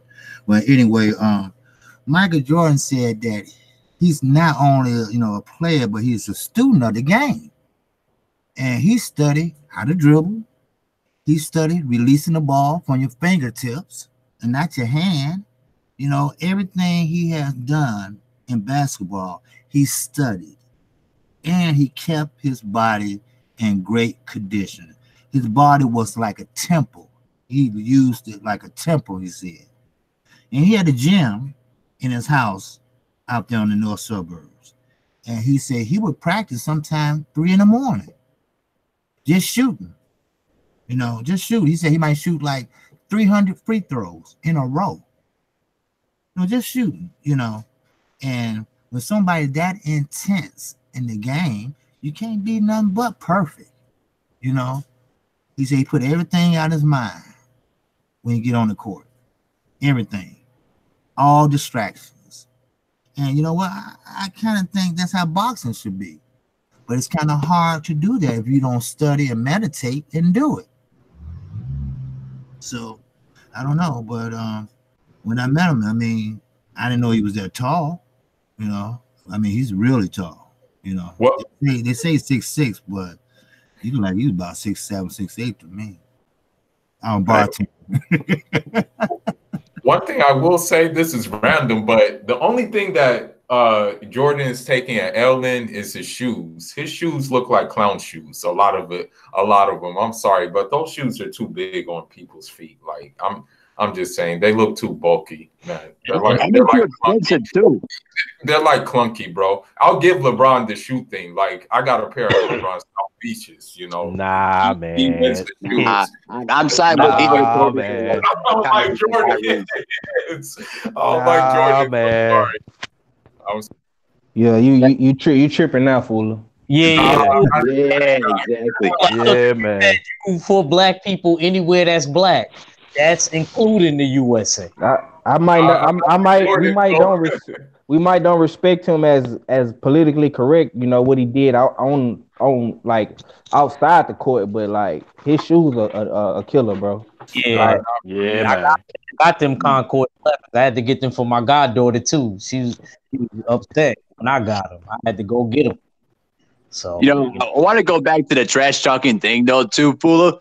Did you know that in 1996, though? I mean, when the Bulls were actually in Philadelphia, Michael scored like 48 points in 3 quarters of play, and he was basically mostly singing Anita Baker to Jerry Stackhouse the whole game, and then just got 48 points. The funniest thing in that game though is that when he had the pump fake, like Jerry Stackhouse was like running towards him to try to block the shot. He did he did a shoulder ball fake with one hand, and then Jerry Stackhouse ran into the front row, and he drilled the jumper right in front of him. Savage. Yeah, and that boy Mike dropped, what was it? Was it 55 or 45 on the Knicks with the flu? You know Actually, what I'm saying? With the flu. 38 yeah, points. Phil How Jackson dropped 55 points in his He dropped 55 points against the Knicks in '95, and then he dropped 69 against the Cavaliers in 1990, though, bro. Which one was the flu game? That was 1997. In the game 5, he dropped. He had 38 points, 8 rebounds, 7 assists, and okay. He dropped 38 with the flu. Right. And, you know what I'm saying? And nowadays, man, I think if these players have the flu, they're not playing. No, in most cases, even if it is a playoff game, they're gonna check out. But Mike was that type of dude. He knew what was on the line. He knew what was at stake, and he knew his team was looking at him. You know what I'm saying, to lead them to the promised land. Yeah. And he was like, you know what? Hey, NyQuil, Tylenol, Theraflu, all that. Let's go get it. Right. That's the type of cat he was. We was rocking here, boy. Okay, I want to switch gears right quick, man. We not really talking about boxing. we probably talk about it a little bit later, but we got goddamn me Alabama versus Clemson this next week. What y'all think about that? Do y'all watch any college football? Oh, I don't. I don't either. I'm gonna stay out of that. A little bit. Yeah, I pay attention to all sports, basically. Yeah. I haven't been following it as closely as I normally do, man. But my heart say Clemson, my head say Alabama. Yeah. Man, and boy, what Clemson just did to Notre Dame? Oh, wait. Right, bro. Right. Man. I didn't follow this college season too closely, but I'm an SEC dude, so I'm going with Bama. I think Bama will probably pull it off, but I don't count out Clemson, man. They've upset Bama before, so yeah, it's going to be a good game. Yeah, me too. I think it's going to be a good game. I mean, Tua Tagovailoa, though, proved that he should have been the Heisman Trophy winner. I mean, I don't understand why. I mean, I like Kyler Murray, though, bro, but I mean, just Tua does so many things on the football field that's just amazing, though, bro. And the scary part about it is he's only a sophomore. By the time he ends his junior year, he's going to be a number 1 overall pick in the draft, though, bro. And he's short. He's short, but the thing is, he can. Yeah, but the thing is, he can throw. He can throw the ball like crazy, bro. I mean, he has pinpoint accuracy. Like anytime he throws that deep ball, it's right on the money, though, bro. I mean, I've never seen a quarterback who could throw that kind of precision passing, though, bro. I mean, he does so many subtle things, though, bro, in the game that you don't know about, that it separates himself from all the other quarterbacks in the country. Yeah, I like to. But I think a lot of what he do get overshadowed because he on a powerhouse team. Yeah. With Bama. Yeah, but, I would have to agree with you there. I'm anxious to see how he will do in the NFL with a team that may not have that kind of talent that Alabama has. Yeah, me too. I want to see. And a lot of times, man, Jalen Hurts come in and save the day as well. So we're gonna see, man. But We can go back to boxing, man. No, Hey, Hey, before we jump ship on boxing, man, I let have me one ask you. quick question. Go ahead, go ahead, Rough House. No, I was gonna say, man, and the way I look at Alabama nowadays, I always ask this question to my peoples around me, man. I'm like, that boy Nick Saban's been coaching in Alabama for however many years, Right. and nobody has figured out the blueprint yet. Nobody, except for Clemson. Yeah, I was once. just gonna say, yeah, Clemson. Except for Clemson And then once. Auburn too. They're just Auburn so as big. well. They're too big every year, man. They're so big. Nobody can figure out how to play against these dudes. Just their line is too big every year. Their line is just massive. That blows my mind. I mean, the key thing with Alabama is their offensive line. I mean, they're really big up front, though. So you're going to have to outmatch them physically, though. But also their defense is also underrated as well, especially when it comes to your linebackers in the secondary there, too. You're going to have to come up with a special game plan or just try to be outmatch your physicality to try to at least have a chance to beat Alabama. Or just catch them on an off night, just like how Auburn did in 2013. Yeah, my boy Legendary Top Cats just fell in the building. What's up, Legendary Top Cats? Legendary. Oh, okay, he on mute. Okay, I have one quick question. Oh yeah, my bad. My shit was on mute. What's up, homie? We was debating the MJ versus LeBron. Who do you think is the GOAT, and what you think about MJ versus LeBron? Who you got? Let me get your thoughts on that.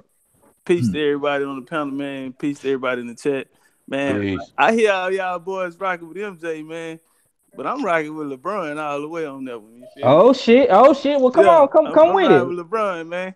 Hey, y'all talking about what's his name? LeBron couldn't hold the team on his shoulders and shit. Hey, we can't forget. MJ couldn't get out the East. Goddamn, for a long time. You feel me? Them niggas was on his ass. Detroit. That's what I said. That's what I said. He when his team came together, he had the perfect team to go in there and ball with. LeBron ain't always had that gift. You feel me? Yeah, he went over there to Miami, but shit, I think that was the best thing that happened for the game because this why I get to LeBron too. He revolutionarized the game. You feel me? Now niggas can go in and get 1 year, 2 year. 2 year contract, 1 year optional. You feel me? And opt out. You in control of your own destiny now. You see, he just came out and said the NFL owners is racist. Period. You know what I'm saying? Them niggas running slave plantations over there. So this is another thing. For now on in the future, when little homies can come up now and they can hoop or they can ball or whatever, they learn how to become entrepreneurs, and now they can go in and get their own deals and shit and take the power out these hoes' hands. And I don't even really watch sports no more since that shit happened to Cap. You know what I'm saying? But y'all boys building on that Alabama. I'm rocking with Alabama, man. Them niggas gonna be hard to beat, man. They gonna smoke Clemson boost that night. Yeah. Go ahead, Fuller. What you was gonna say, homie? All right. Now, this is just my personal thing because I just think this nigga was just mad nice. But just based on skill level alone, just if we were to take skill, just skill minus accomplishments, minus rings, minus everything. Who would you guys choose? Would you guys choose Penny Hardaway or LeBron? A prime Penny Hardaway. Penny was the beast back in the day. LeBron play all 5 positions. Yeah, I would say Bron. I was Bron. I would say LeBron in that matchup. I'm back. My bad. What I missed? Hey, don't give LeBron no 5. You know, LeBron ain't never really had no big man or no real point guard. You feel me? Man, Yeah. Hold on. Time out. Yeah, Kyrie is a point guard. When he had hold on. Kyrie is a point guard. Dwayne Wade was his point guard in Miami, and he had Chris. When you look at Dwayne Wade, he a guard, and he was handling the ball just like LeBron was as a point forward. To be honest with you, LeBron don't need a point guard because he's a point forward. Jordan didn't have a point guard. Who was Jordan point guard? Steve Kerr, a catch and shooter, and Ron Harper, a defensive player. Hey, can I ask? John Paxson was Jordan point guard. and a catch and shooter. Right. Okay, Hey, so Matt, what I'm saying, Jackson hit that threes to win the championship. Remember? yeah, I remember. What'd you say, PK? I was just gonna ask, man. I just wanted to ask a random kind of fantasy team matchup. Who do y'all think would win in 7 games out of these two teams? The 2008 Celtics or the 2011 Dallas Mavericks? 2008 Celtics. Celtics, goddamn. Celtics. So fucking with them. Celtics. Hey, and I would say this: I would take the Celtics in 5. I'm not gonna say it's a sweep. It'll be a gentleman's sweep, but it'll be that Celtics is gonna get one in Dallas, and the reason being they had no answer for Paul Pierce. Yeah, I was gonna say. Josh Howard wasn't gonna be able to hold Paul Pierce. He was so clutch. Pierce was so clutch. Yeah, and he was gonna abuse Josh Howard, and then when it came to point guard play, Rondo would have shut Barrera down. Yeah, but also but you also have to consider the fact, though, that the Celtics in 2008 were one of the best defensive teams in the NBA. I mean, they held teams to below their seasonal averages as well. Yeah, and that's what that man fantasy matchup wise, I'm not a Maverick fan, but I'm not a Celtic fan either. I don't like either one of them teams. If you want to be real honest, I can't stand the Celtics, but I hate the Mavericks because they're a rival of my Rockets. But I gotta get I'm a KG fan, and I don't see Dirk don't play defense. Yeah, so KG just gonna get off all game long. Yeah, as much as I like Dirk back when he was doing his thing, that was my one knock on him, bro. He defensively, he was a liability on the court. Yeah, he was very much so. And then playing against somebody as physical as KG, he wasn't playing no defense. Jet Terry plays so good though. Yeah, that European style, was gonna fuck with KG. KG was gonna get him off the rip. So after the tip. His own elbow, you know what I'm saying? Bring your bitch ass on. We finna rock tonight. They would have got their head, man. They was too defensively sound, man. Paul Pierce in 08, man. It's just like y'all say, it wasn't no stopping that motherfucker, man. Yeah. Now, a better matchup would be the 2004. Y'all ain't even say nothing about Ray Allen though. But turn up. Oh, I know. I didn't have to mention. You didn't even have to mention him. Who was gonna check him? Jason Terry. Yeah, that's who was that said that. Fuller. What Fuller say? He had brought up Jason Terry. I brought up basically I'm looking at just skill sets alone, and this is just my personal preference. Skill sets alone, I was comparing Penny Hardaway to LeBron James, and I just think in prime Penny was just a savage beast. Hey, you can't compare the two. Reason being is Penny is a point guard, bro. But LeBron's a point guard too, bro. But LeBron is a small forward. LeBron is a point forward. He's a small forward. But he came into the league as a point guard, though. Right? Hold on, but you know why he came? Hold on, let me explain why he came into the league as a point guard. He came into the league as a point guard because they didn't know where they wanted to put him. They didn't know what position they wanted to put him in. So as far as the team go, they just utilized the best players that they had on their team and put him in a position, which was point guard, because they didn't have nothing else there. So they put what they had around him and just put him in point guard, because dude could dribble. They seen him in college. He could dribble for his size, and let him be there until they started building a team around him. When they started building a team around him, what did they move him? They moved him right to the shooting guard too, and then small forward. But then Penny played point guard at Memphis when he was in college, didn't he? Penny is a point guard. Yeah. He always been a point guard. Yeah. That was one of my favorite players. He used to get my Razorbacks fits. Before AI came to the league, that was my favorite player in the league. Yeah, bro. I really like his game, man.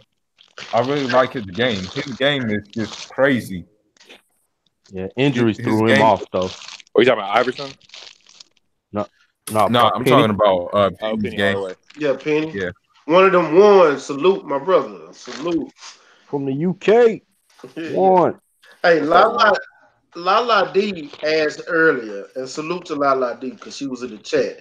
And she told me she heard Fury doesn't want to smoke with Wilder, and very unusual after the draw. He doesn't. And I've been seeing a whole bunch of videos been popping up on while we've been on live about people Mac. going live about the Fury. Mac, I was about to make a video about that. Mac, Yo, right? what's up? Mac, Hold on, I just one want at to a say, time. One at a time. Mac, I just say, was I right about the brain scan? Yeah. Was I right? But this ain't even a brain scan. This is just Well, these are the reports coming out right now. Blue Blood said that his wife felt he lost the fight, and his whole team felt he lost the fight, except him. Then he got a concussion. Told you. And we know that.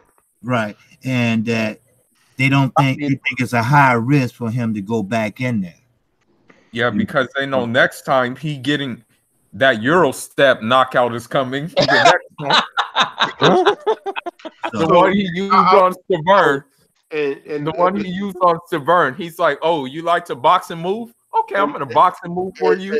And to be honest with you, while we sit here talking, I literally just got a notification from Big News Network, and this is exactly what it says.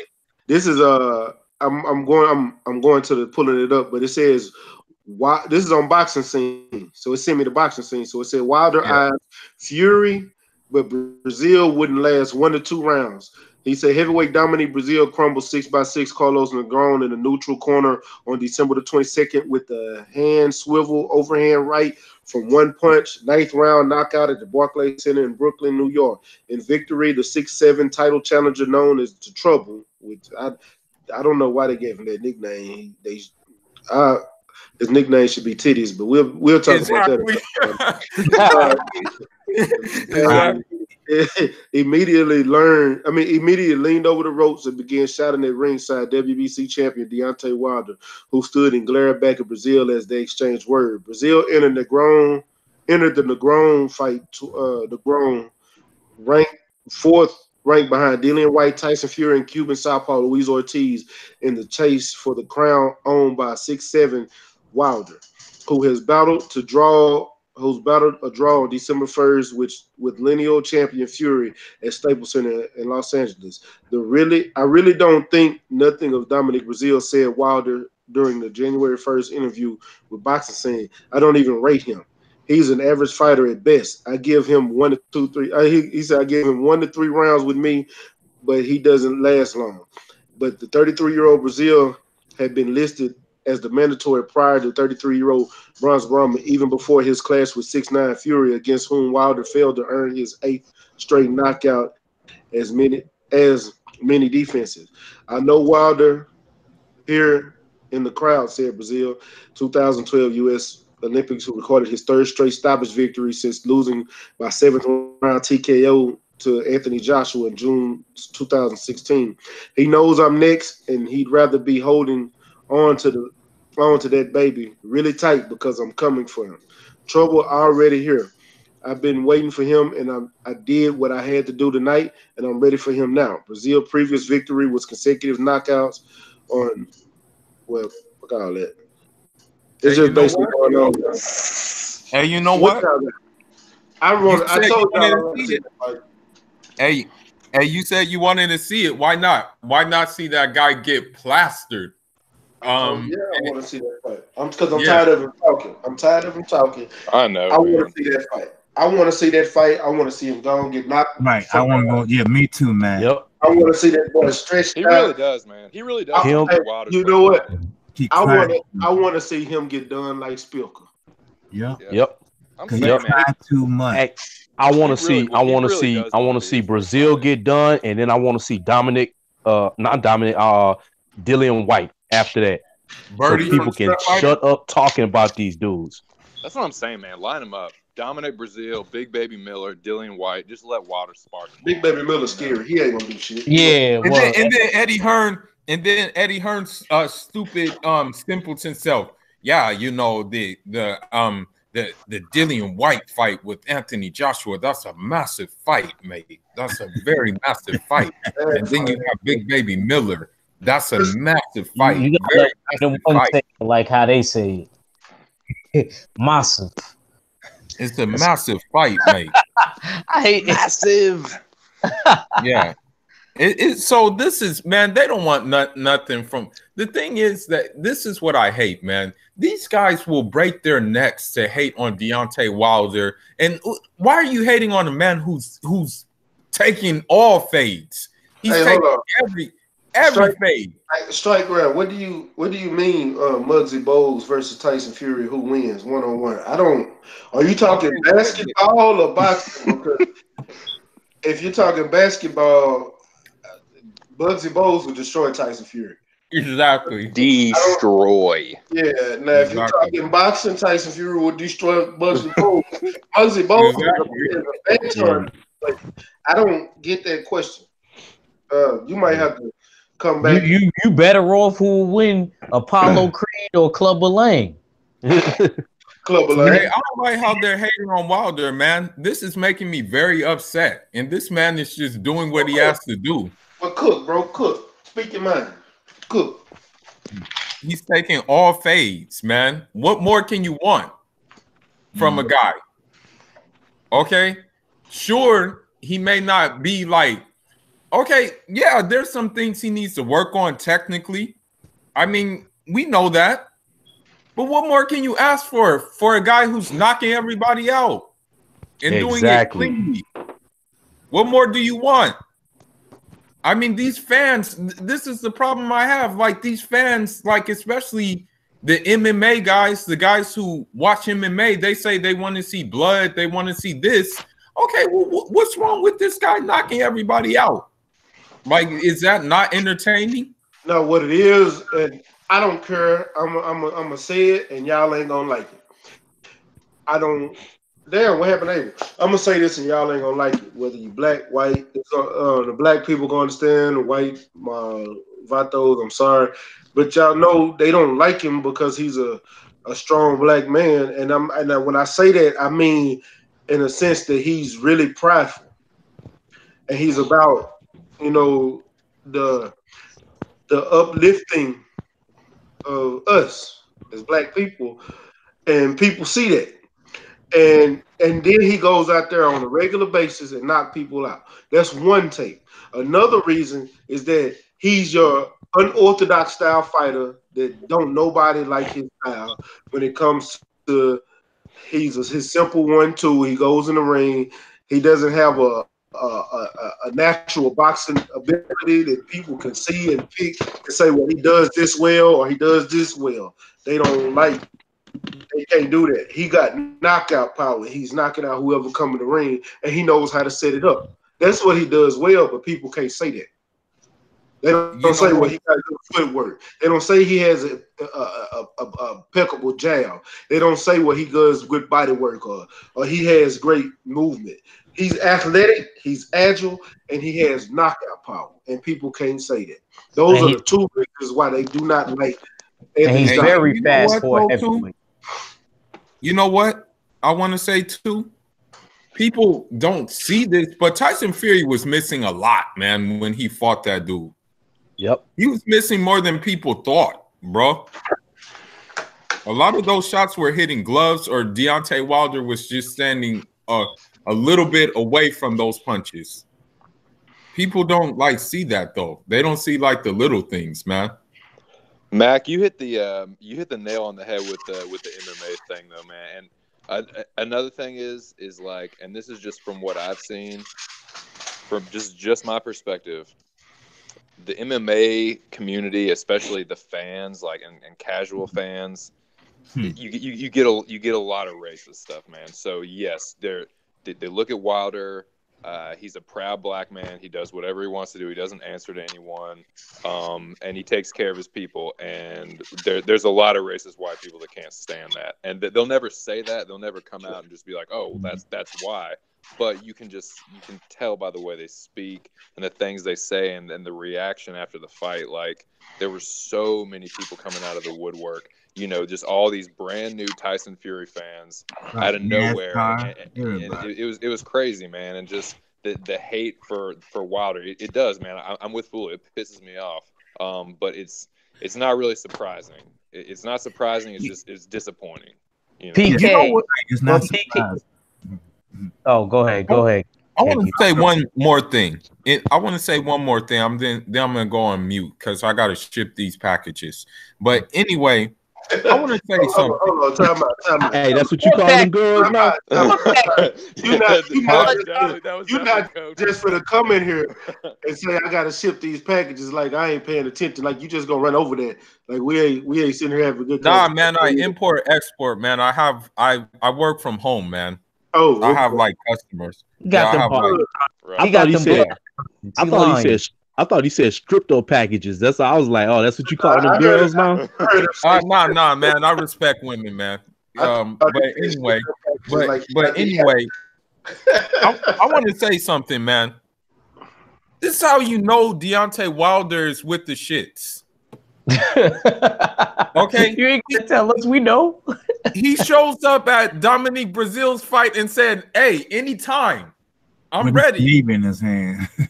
With the baby. With the baby. With his last baby. That's like, something I did if I had a kid. I'm not too good to fight you. I'm right here. If you want it, it's right here, buddy. Do you see any other guys doing that, bro? Or do you see AJ lackey ass, half-ass entering the ring with Dillian White trying to be all nice? Right. Now I feel you, fool. The only other person I can see doing that is 503 with the baby, like he was. It's like one more thing. Like AJ, you guys, like these AJ fans want to say like Anthony Joshua is some kind of refined, polished boxer, but how good of a boxer is he really, bro? Right. Like honestly, he was good enough to win gold, baby. I mean, he's very fundamentally sound. He's He's rudimentary, but he's very like he has a good uppercut. He's just straightforward, straight back. He doesn't have a lot of any kind of like dynamic foot movement or anything. He's just he marches forward. He puts his combinations together pretty well, but and he has a good uppercut. But other than that, he's just he's very I wouldn't say basic, but he's very I don't know. But PK, I respect what you said a few minutes ago about you saying how you feel about how if certain people that are MMA fans aren't gonna like Deontay Wilder. I respect you so much, brother. I swear you was black in another life. Well, but that's your job. You're clear. You gotta convert them for us. You're clear. It's just what I see, man. It's just what I see. It's some of the things that I hear. It's like, dude, what? I don't know, man. I don't want to like get too much into that, but it's very. Hey, PK, I want to tell you a story, and I want everybody to listen to me. This is crazy. I know I talk racism a lot, and I bring this up all the time because a lot of people don't understand what you know. What I'm saying, if it's anybody Matt, they white, gonna wrap us up. just listen. Just listen. They gonna wrap us up. Just listen. Just hold on. Don't cut me off. Just listen. If you white or Hispanic in the chat, I want y'all to understand this. This is how bad that black people deal with racism on a regular basis. I used to play Call of Duty like every day. Oh my God. I was a major Call of Duty fan, and I had friends. We had our own clan, Call of Duty. What's that? It's a video game, shooting game, army game, and I played it every day. I had a whole clique. We call ourselves Hogs, HOGG. We was a clan. And when I say, even I'm gonna tell you how good I was. My kill to death ratio was 2.47. God, really? Yes, really. I was gotta ranked see that, man. God, I ain't bullshitting. You can go on my old Facebook page and you can see. I got one match on there where I was 75-2. God damn! Online, like I was. I used to. I was one of those dudes that I ran around with either two pistols. You got PS4 or a knife? Yeah, PS4. Oh my man, I'm about to get Black 4, so I might need you. I haven't played since Black Ops 3 came out. It's been a while. Okay. That was the last time I played too. That was the last time I played. So I don't know what's out or what it is now, because I didn't like Black Ops 3 and it just threw me all the way off. But I had one of my partners from UT. He used to be a running back for University of Texas, and he used to get on with me. He got one of his his players on there that was white. We got called all kind of niggas and monkeys and everything by this one group that we was playing against. I'm talking bad. Mm-hmm. We beat them so bad that they got even madder and was still talking just major racist garbage. The white dude that was with us he literally called my homeboy after that and said, man, I had to get out. I couldn't take it no more. He said, for a small second, I felt what it felt like to be black. And he used to get on with us all the time. After that day, he never got back online with us again. Because he seen how bad it was and we had to deal with it. And that was just for some small, maybe a 15-minute section of a day that he had to deal with that. We deal with this on a regular basis. So imagine what Deontay Wilder deal with as far as DMs, emails, comments, and just the comments that we deal with in our videos. Like this is stuff is bigger than what any of you guys could imagine. Oh So Yeah, I mean, Call of Duty's the bad, racism. man. Call of Duty is really bad. Like I used to play it a lot, and dude, if you want to hear what people really think, if you want to hear what like teenagers really think or what people really feel inside, or young men and a lot of young white men think, play Call of Duty for a little bit. Go play multiplayer Call of Duty, and you'll hear what a lot of people think inside, man, because they get mad, and you got that anonymity, so they feel like, oh, I can just say whatever I want. It's kind of like crazy, man. It's kind of like keyboard gangsters, except they behind a microphone. Yeah, and you're playing this violent game. We so call those Twitter fingers. Yeah, I mean, the racism in the gaming community is just, it's notorious for racism. Do you know what I mean? In this game, in the gaming in the industry. I mean, I play I used to play what's it called, Rainbow Six, which is similar to that Call of Duty stuff. And these people that they feel like there's no consequences. They're hiding behind the microphone, and they can truly express themselves. Do you know what I'm saying? And they go to the job, they work at McDonald's. They go to their job and they talk to, their black colleagues and like, hey, how you doing? And everything's all great. But this is, as black people, sometimes we wonder like, how do they communicate in private and stuff? And this is just a glimpse of what they do and what they say. Just go online. It's really weird for me, man, because I do hear, because I am white, a lot of white people will just think that automatically you're cool with saying, racial stuff or racial jokes. And so, dude, I can't tell you how many times I have to be like, yo, don't fucking say that in front of me. Or like, it's so cringy, man. And it's really like, and I was with I had a long-term relationship with a Ghanaian woman. She was a Fanti. And we were together for 8 years, man, and I got to see a lot of racism firsthand, big time. Yeah. And I got looked at differently, and it was just, and I got treated differently by like people that I knew. It's crazy, man. But I can totally understand why people, especially like why a lot of black people feel the way they do. I'll put it like that. Yeah, I know. I'm gonna take it a step further, telling the real truth quick. because Let me take it a step further. You will have racism within the same ethnic group. Racism. For example, every time I go to Cuba, I have to be pulled to the side by the airlines. They ask me why I'm going. What's my purpose for going? I have to give them the spiel. I have a sister that lives there and stuff like that, who studies medicine, this, that, and the other. But trip out on this. If you talk about because Fidel Castro, I don't care what people say, he helped out my country a lot. Fidel Castro, he did a lot for my country. Like he educated a lot of people. Congo and all.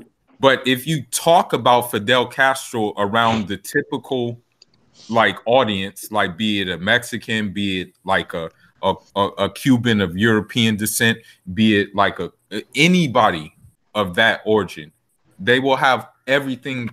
They will have so many racist things to say about him. Mind you, he's from them though. So that's how deep racism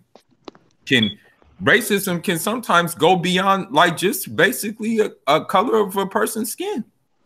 And you know what's interesting is since we started talking about racism, no one said anything derogatory or negative, simply just highlighting their experiences, right? Since we've Right. been talking about that, two thumbs down. So fuck all of you lot. Yeah. Yeah. I Hey, haven't even been paying attention. But you want to know what's crazy about that is, um, my dad is Cuban, and they look more like the European side or whatever in Miami or whatever. And I'm a light beige brother or whatever. So I always felt kind of funny around them. But I was good with my uncle or whatever. That was my dad's baby brother. But every time when I would, peace be upon him or whatever, but when I would ever go, most of my dad's side of the family is in Florida. A couple of them is still in Jersey, where they from. And my aunt is really the only one with open arms that really, what I mean, be like, I'm so sorry, this is that and the third, because she knows I don't really want to. Last time I was out there was for a wedding, and I really grew up with my mom's side of the family, and they're Nigerian, but we grew up, African American, of course. But I just, it's not to get at my cousins, even if they see this video or whatever. It's just I don't know. It's just I get only one that I really like click with out there in Miami is my aunt, and I love her to death because she said you will always have a place down here with me. I always see I you. just sent y'all 3 pictures in the chat. I want y'all to go look at them so you can see. But I'm right. not joking on how You good know, I was. I'm about to look at it now. You see, a lot of people, I understand what you're saying about Fidel Castro, but I don't know if you remember or not. You might not be old enough. Back in the 80s, Fidel Castro flooded out his prisons, all the criminals, all the rapists. He sure did. And he sent them on a boat to Miami. Yep. They called probably my cousins. Right, it's called Marilito. I actually remember that, not remember it, but I know about this. Right, what you're talking about. Marilitos, and they killed. They was killing everybody in Miami. And Fidel Castro, he admitted it. He got flooded. The United States with filth, and he was proud of it. And that he was killing people left and right, and that's when. And I don't know if y'all heard about the big cocaine deal. That's why they had so many banks in Florida. Yeah. The godmother of cocaine. Y'all heard about Griselda Blanco. Griselda Blanco. Right. And Griselda Blanco. Right. She came from Cuba and she came over. No, Colombia. Colombia. Yeah, right. Colombia. Yeah. Right. So and that's how everything started, Yeah, that was during that cocaine cowboy time. Yeah, Medellin, the Medellin cartel out of Colombia. That was in South America. They didn't have nothing to do with Cuba. You know what, Trip? Cuba, No, he did for the Cuba with Marlitos. No, to piggyback off of that. To piggyback off of that, I don't want to get too much off topic, but watch the second movie called Cocaine Cowboys, and you actually see that. Yes. That Griselda, she put on the dude from Oakland, basically. Yeah. I seen that. Yeah, Rick Ross. Yeah, the original Rick Ross. He's from Tyler, Texas. He's from Tyler, Texas, originally, by the way. Right. He just stayed in Oakland, and he was if y'all go back and watch the Black Panther movie, he was the one that helped bring in crack. Yeah. He brought in a lot of the CIA's crack from Vietnam. Yeah, he got locked up for doing Ronald Reagan dirty work, but we're not going to talk about that because I'm not getting my channel shut down. So hey, we're going to completely get off of that conversation. Hey, let me say this back about boxing. Okay, boxing, that's good because we're not going to talk about that. Hey, well, check this out, man. I was born in 73. I'm an older cat. You know what I'm saying? So my introduction to boxing was the brash talking, the trash talking, the outspoken Muhammad Ali. You know what I'm saying? And that was my introduction to boxing, and I loved it. And when I was a kid, I thought that's the way all boxers, I was got supposed to be. I was born in '67. Nothing wrong with that, You know, brother.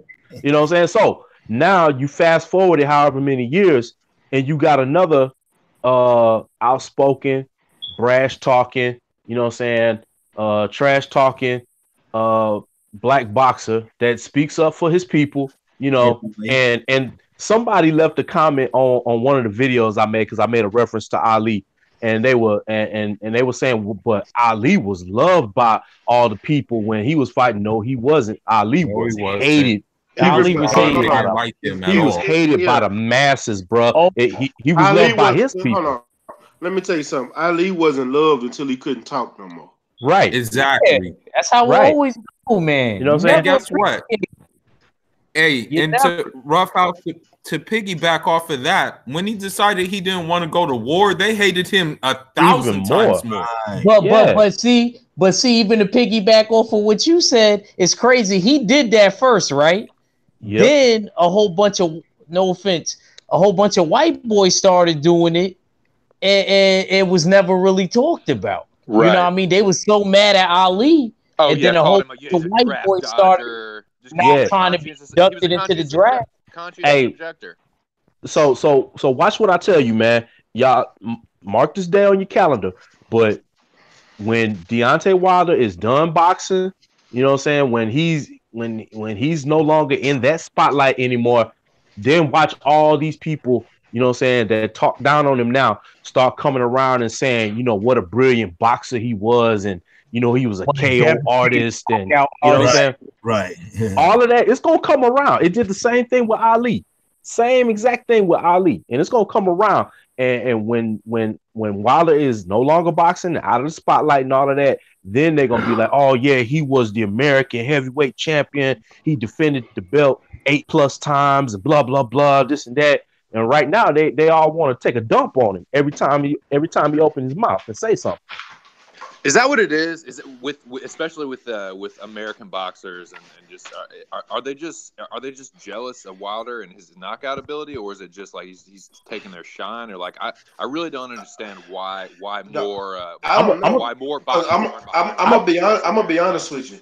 It was only, to be honest with you, it was only 3 real black champions that was just love in America. That was Roy Jones, Joe Louis, Sugar Ray Leonard. Oh yeah, and Joe Louis. I forgot about Joe Louis. Yeah, Sugar Ray Leonard and Mike Tyson. Mike Tyson was loved until he had that rape case. Yeah. Everybody loved Mike Tyson. You couldn't find a person in America that didn't like Mike Tyson, because guess what? Oh, Mike Tyson was the baddest man walking, and they knew you was gonna get knocked out early. I mean, I get the racist hate for Wilder. Like, I get like the casual like racists and like the dumbasses and stuff, but I don't get like the boxers, man. Like the black American boxers. Like, I don't get why they're not behind Wilder more. I really just, it's kind of because they don't like because they're buck dancers, bro. No. They're buck dancers. Not even that, Fooler. It comes to another part. It's hate because you're taking the shine. They don't have the shine that you have, and people hate that. That's the same thing you get out here in the streets. Yeah. That's the same thing you get out in the streets. If I'm hold on, let's say this. I'm a hustler. I'm going back to street terminology because we all can adapt to that. I'm hustling. You see me shining. I got the big car. I got the 24-inch rims. They shine the Giovanni's with Pirelli tires. You know what I'm saying? Big block motor, pulling up to the spot. And you got your girl, but she's steady staring at me, but you hustle too. But all you got is a car. You got a nice car, and every time I pull up in something different. All you got is your one nice car. Right. I'm always dressed in the top clothes. They hate that shine, so guess what he gonna do? He gonna snitch, or he gonna talk trash to everybody about me. Man, I don't know why y'all even mess with him. He ain't got the best. He ain't got the best dope. I do. You get that. So I'm overthinking. They're just common haters. That's all. Yeah. Okay, that's I it. got you. But Mac, you forgot something. They might try to get you set up and robbed. Better yet, they ain't got to get set up and robbed. They might just snitch on you. Yeah. Hey, one other thing, man, in terms of like the general public, man, and why I don't believe they like the black boxer. If you go back to like the turn of the century, the early 1900s, 20s, 30s, 40s, there were lots and lots and lots of white fighters back then. You know what I'm saying? Prominent white fighters. And Right. I think nowadays the reason why the masses don't support it is because they don't see anything in the boxing ring that looks like them, that they can relate to, which is why, in my opinion, the American public just did a 180 and went towards MMA, because they saw on a regular basis fighters in there that looked like them, that they felt like they could relate to. These not no other way to say it, but a lot of these white fans and stuff, they can't relate to Deontay Wilder and Jamal and Jamel Charlo. You know what I'm saying? If it's not like a state connection, they from Texas too, or whatever the case may be, there's no relatability to them.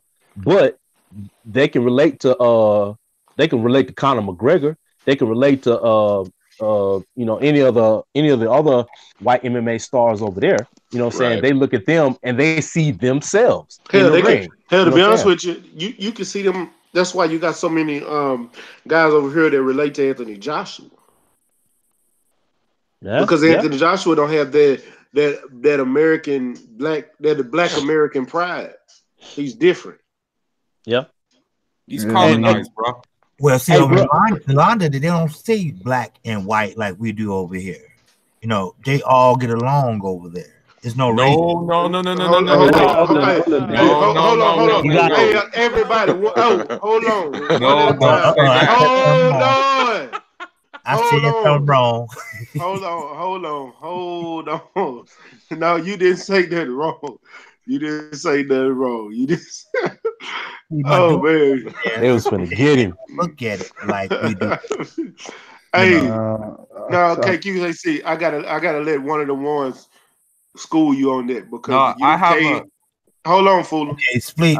One of them ones live there and deals with that regularly, and he can tell you about the racism over there. I mean, just so Please, eloquently. So I gotta let one of the ones do all this. right. I'm Let sorry, me Fuller. I gotta let him do it.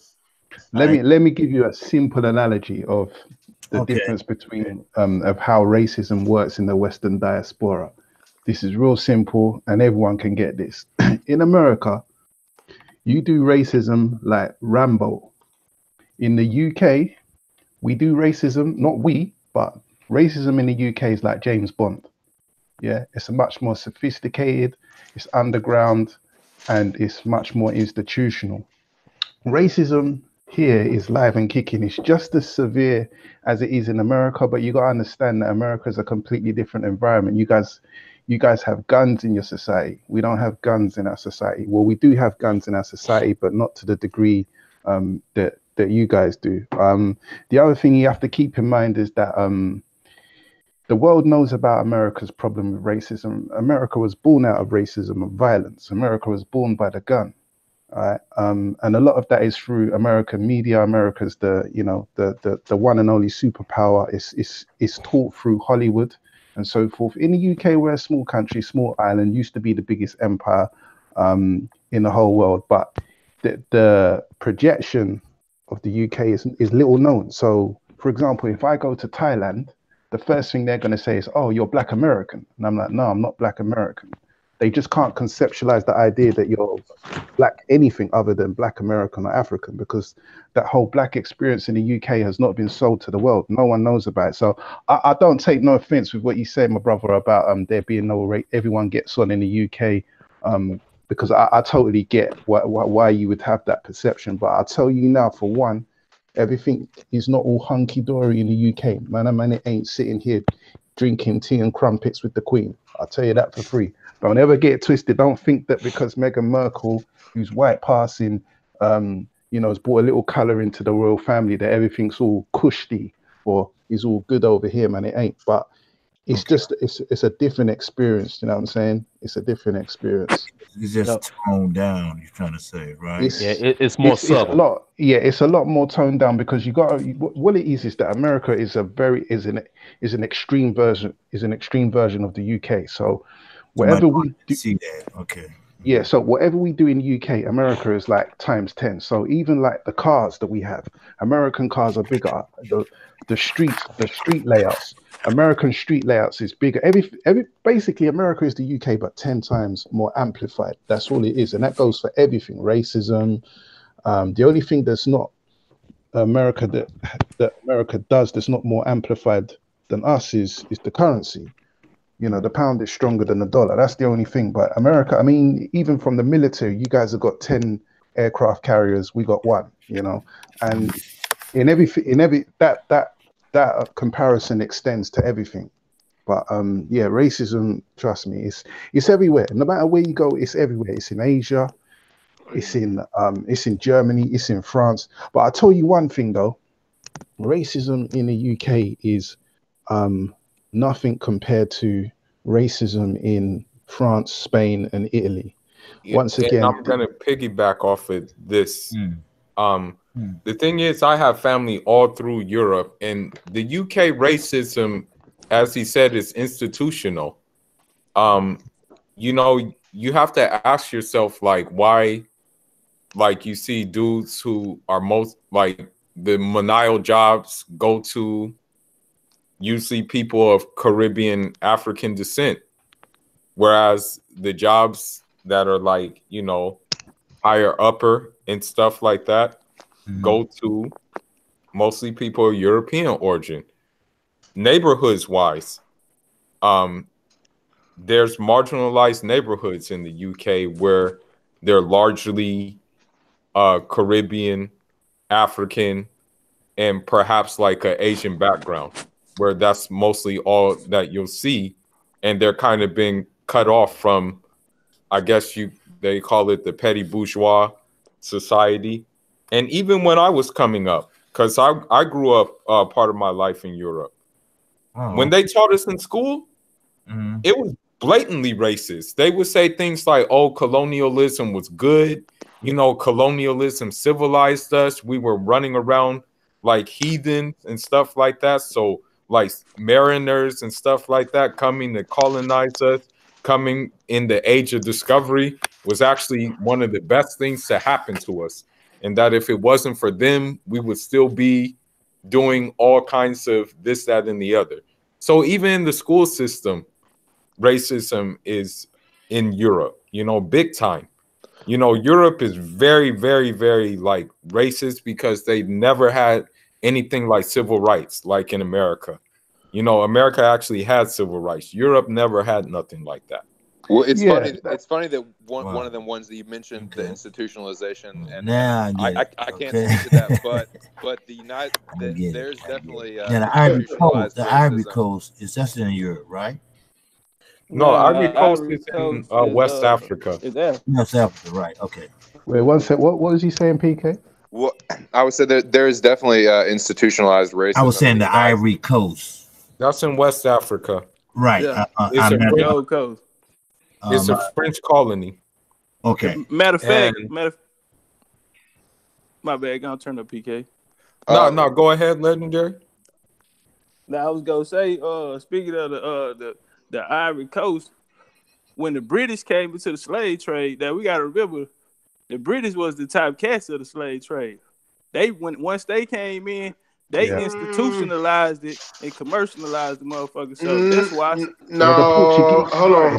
I'm not. Portuguese started it, but no, the British. No, the Portuguese wouldn't. It was the Persians, Pakistan, Iranians. They were real bad. You talking about the sub-Saharan slave trade? I'm talking about the transatlantic slave trade. Oh, the Spanish had a lot to do with it too. Well, see, all of them came in. All of them was in the slave trade before the British. Remember, the British entered the slave trade last. But when they came in, they monopolized the game. Yeah, you know Top Cats is 100. Yeah, the Portuguese started it because they were on an age of expansion. The Portuguese was going around the world discovering countries like Japan. Japan was closed for 200 years, and then the Portuguese turned up and discovered them, and then America came along and forced trade with Japan, and then the Portuguese discovered West Africa as well, and that's when they started slavery. And they started, transatlantic slavery.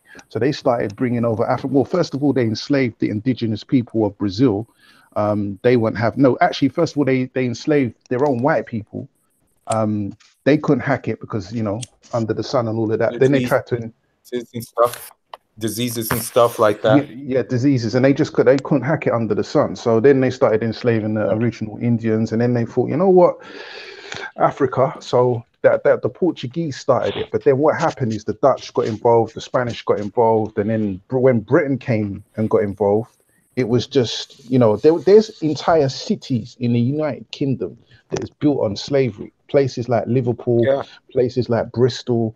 Yeah, when you check, if you go down to some of these built the slave ships in Bristol. Yeah, they made the slave ships. All of that stuff. If you go to certain places in Liverpool, you'll still see some monuments and gargoyles and things like that. That's in reference to slavery. Do you understand? So, Britain, what it is Britain industrialized it. They industrialized it and institutionalized commercialized it. Yeah, the transatlantic slavery. But most black people went to Brazil, not America. They went to Brazil. Hey, check this out, man. Hold on. South America. Sorry, South America. Hey, hold on. Before anybody else go, I gotta say this. Y'all know it's 6:50. So I'm gonna start getting everybody last word because y'all know 78 is coming on tonight. He didn't come on the past couple of days, but he said on Trill Boxing Talk he will be on tonight. So I'm we gotta respect their time today. Okay. And get everybody last words. We'll pick back up on this conversation tomorrow because I do want to get into some Anthony Joshua conversation tomorrow. And it was a good box. We had a good 5 panel today. that MJ LeBron, that's gonna be a forever discussion until Zion Williams come through and take everybody record. Because I'm telling you, Zion is a beast. But salute to Strike Grand, man. Yeah, he says discovered can also be late in the game. Yeah, I hear what you're saying. Yeah. So let's get some last words. Legendary, let me get your last words. Oh man, again, man, appreciate, man. This panel was live, man. Super live panel, man. Super good build, man. It's always good to come on. Hey, you can choose, lose, stay confused. You want some cool boxing news? Click that subscribe button, like, comment, and share. It's the King Legendary Typecast. Appreciate everybody. Appreciate the chat. Oh, already, my brother. All right, KQKC, come on with it. The last word. Well, I appreciate y'all, brothers. First of all, inviting me. And KQKC is the place to be. So, like, subscribe, and comment. And also, I learned a lot today, too. Trust me, I did. So, man, we can always learn from everybody, from each other, man. No matter what, because we all are open books and talk, just sitting here having conversation. Even in the boxing game, we learn from each other every day. You know what? I really enjoyed y'all brothers too today. You too, at Reach, man. This is my second time, being with him today, so I appreciate it. No problem, bro. All right, so y'all be cool. All right, my brother. Right. Oh, man, are you gonna be on the Smoke City tonight? Oh, you know what? I forgot about that. No, I don't know. They probably sent me something. All right. Yeah. All right, Fuller, go ahead with yours. Yeah, man. Shout outs to the panel, for everybody on the panel. Thank you for having me on the panel. It was good, like usual. Always good to rap with the brothers, basically. Everybody in the chat support everybody on the page, man. And again, I have to do my city shout out. Shout out to Texas, shout outs to Chi-Town, shout outs to NY, Harlem, Brooklyn, Bed-Stuy, and definitely shout outs to Philly too. North Philly, West Philly, and those places. Shout out to the UK as well, London. That's all I got. Oh, okay. You just stopped. Yeah. All right, PK, go ahead with your last words, my brother. Hey, Mac, I really appreciate you having me on, man, as always. And I just wanted to say, PK? Quick. Can you hear me? PK. I can hear you. You hear Can you hear PK? me? Yeah, I hear him. I can hear him Yeah, Okay. still. PK live and indirect, my brother. I don't Cool. know why Hey, I can't hear him. I don't know. hey, Well, go I ahead, PK. Y'all let me know when he done. Oh, Mac, I really there it appreciate you having is. me on, man. I just wanted to say real quick what one of them ones you were saying that the Brit like the racism in Britain is a little more institutionalized. There is definitely institutionalized racism in the All U.S. right, yeah. The problem is that too much of the conversation about racism in the U.S. is focused on the overt racism, which is like using the N-word, the Confederate flag, the statues, and all that. So a lot of it kind of gets lost in the fray. But the institutionalized racism is just as harmful, and I think that needs to be challenged just as much. Making sure that there's fair hiring practices and like like as far as and housing practices as well and stuff like that. So that's I just wanted to touch on that real quick. But man, shout out and salute to everybody on the panel. Shout out to the mighty LDBC and Mac once again, man. Thanks for having me on. Yo, Always, man. PK. We gotta get together on one too soon. Yeah, man, for sure. All right, man. One of them ones. Give me. I mean, Rough House. You in the building? I forgot Rough House was in the building. Yeah, man. Yeah, go ahead, give me your last words, man. As always, man, you know it's always live, man. When I'm rocking with the big homies, stay ready, man. Hey, salute to everybody that was on the panel, man. Had a star-studded cast today. I'm not gonna go down and name everybody, but everybody in the chat, if you haven't subscribed to these brothers on the panel, you slipping. If you haven't subscribed to Stay Ready Boxing, you slipping, man. Hey, and as always, man, y'all know what it is. If you like that good boxing talk, breakdowns, predictions, updates, all of that, make sure you stop by the house. Rough House Boxing TV. I am that boy Box. Just make sure you wipe your feet and close the door behind you, man. That's what it is. Hey, and a special shout out, man. Hey, if you haven't, man, that boy Lars Dawkins P, man, he started making content again, man. Y'all subscribe to that dude, man. He does nice work over there in the UK too. So Lars Dawkins P, man, subscribe to him. Yeah. Salute to Lars Dawkins. You know what I'm saying? I did see you post a video, and I'm gonna be watching that today. All right, one of them ones. Let me get your last words, brother. Yeah, salute to everyone that's on the panel that has been on the panel. The usual suspects. I ain't see Oddfella in the game today, but I'm sure he's good. Yeah, just want to say that yeah, what was I saying again? Sorry, man, I'm all over the place. Yeah, salute to everyone in the chat.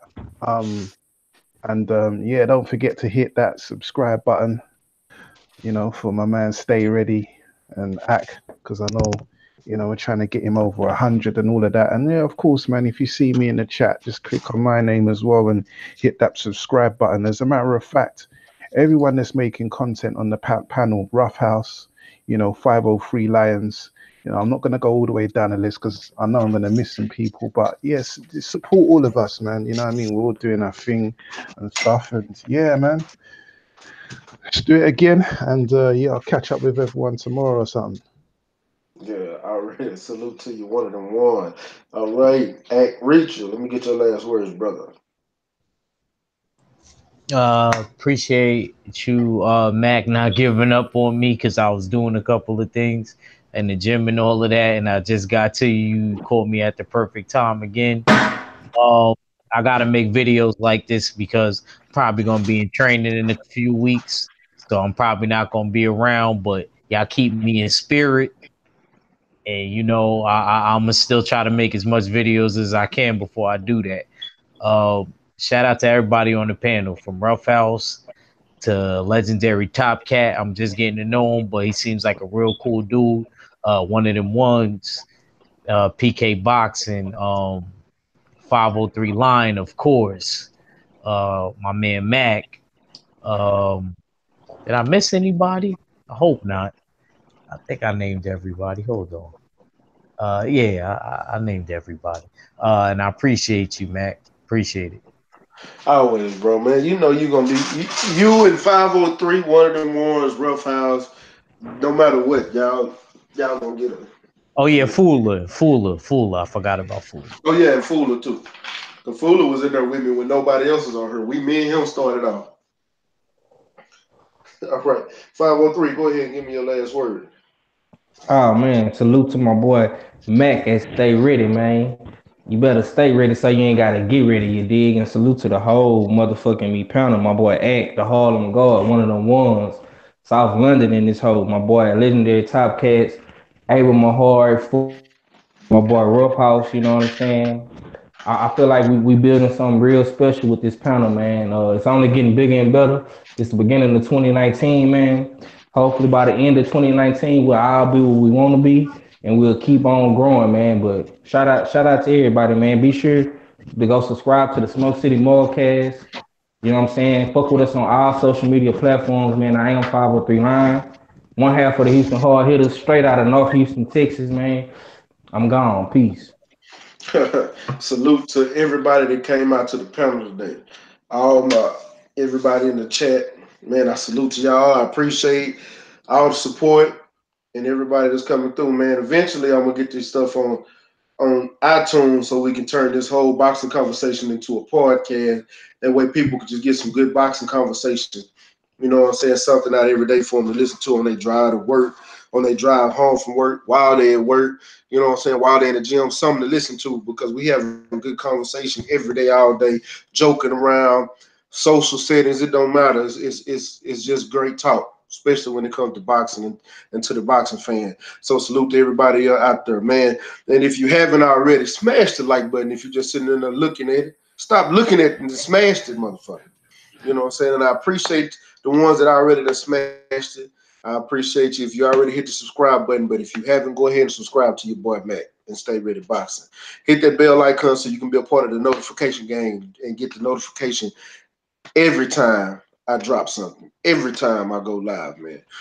Salute to the almighty LDBC, Lions Den boxing community. Shout out to New Media and Black Media Row, we out here working, grinding, giving you something to look forward to in this boxing game, man. And y'all know what it is. It's your boy Mac with Stay Ready Boxing TV. You ain't got to get ready if you stay ready. And y'all go over there to 78 channel. He just went live. And Smoke City Mobcast will be live tonight, so make sure y'all check that out. Peace. Peace. Hey, you know what's funny? Oh, what's up? 503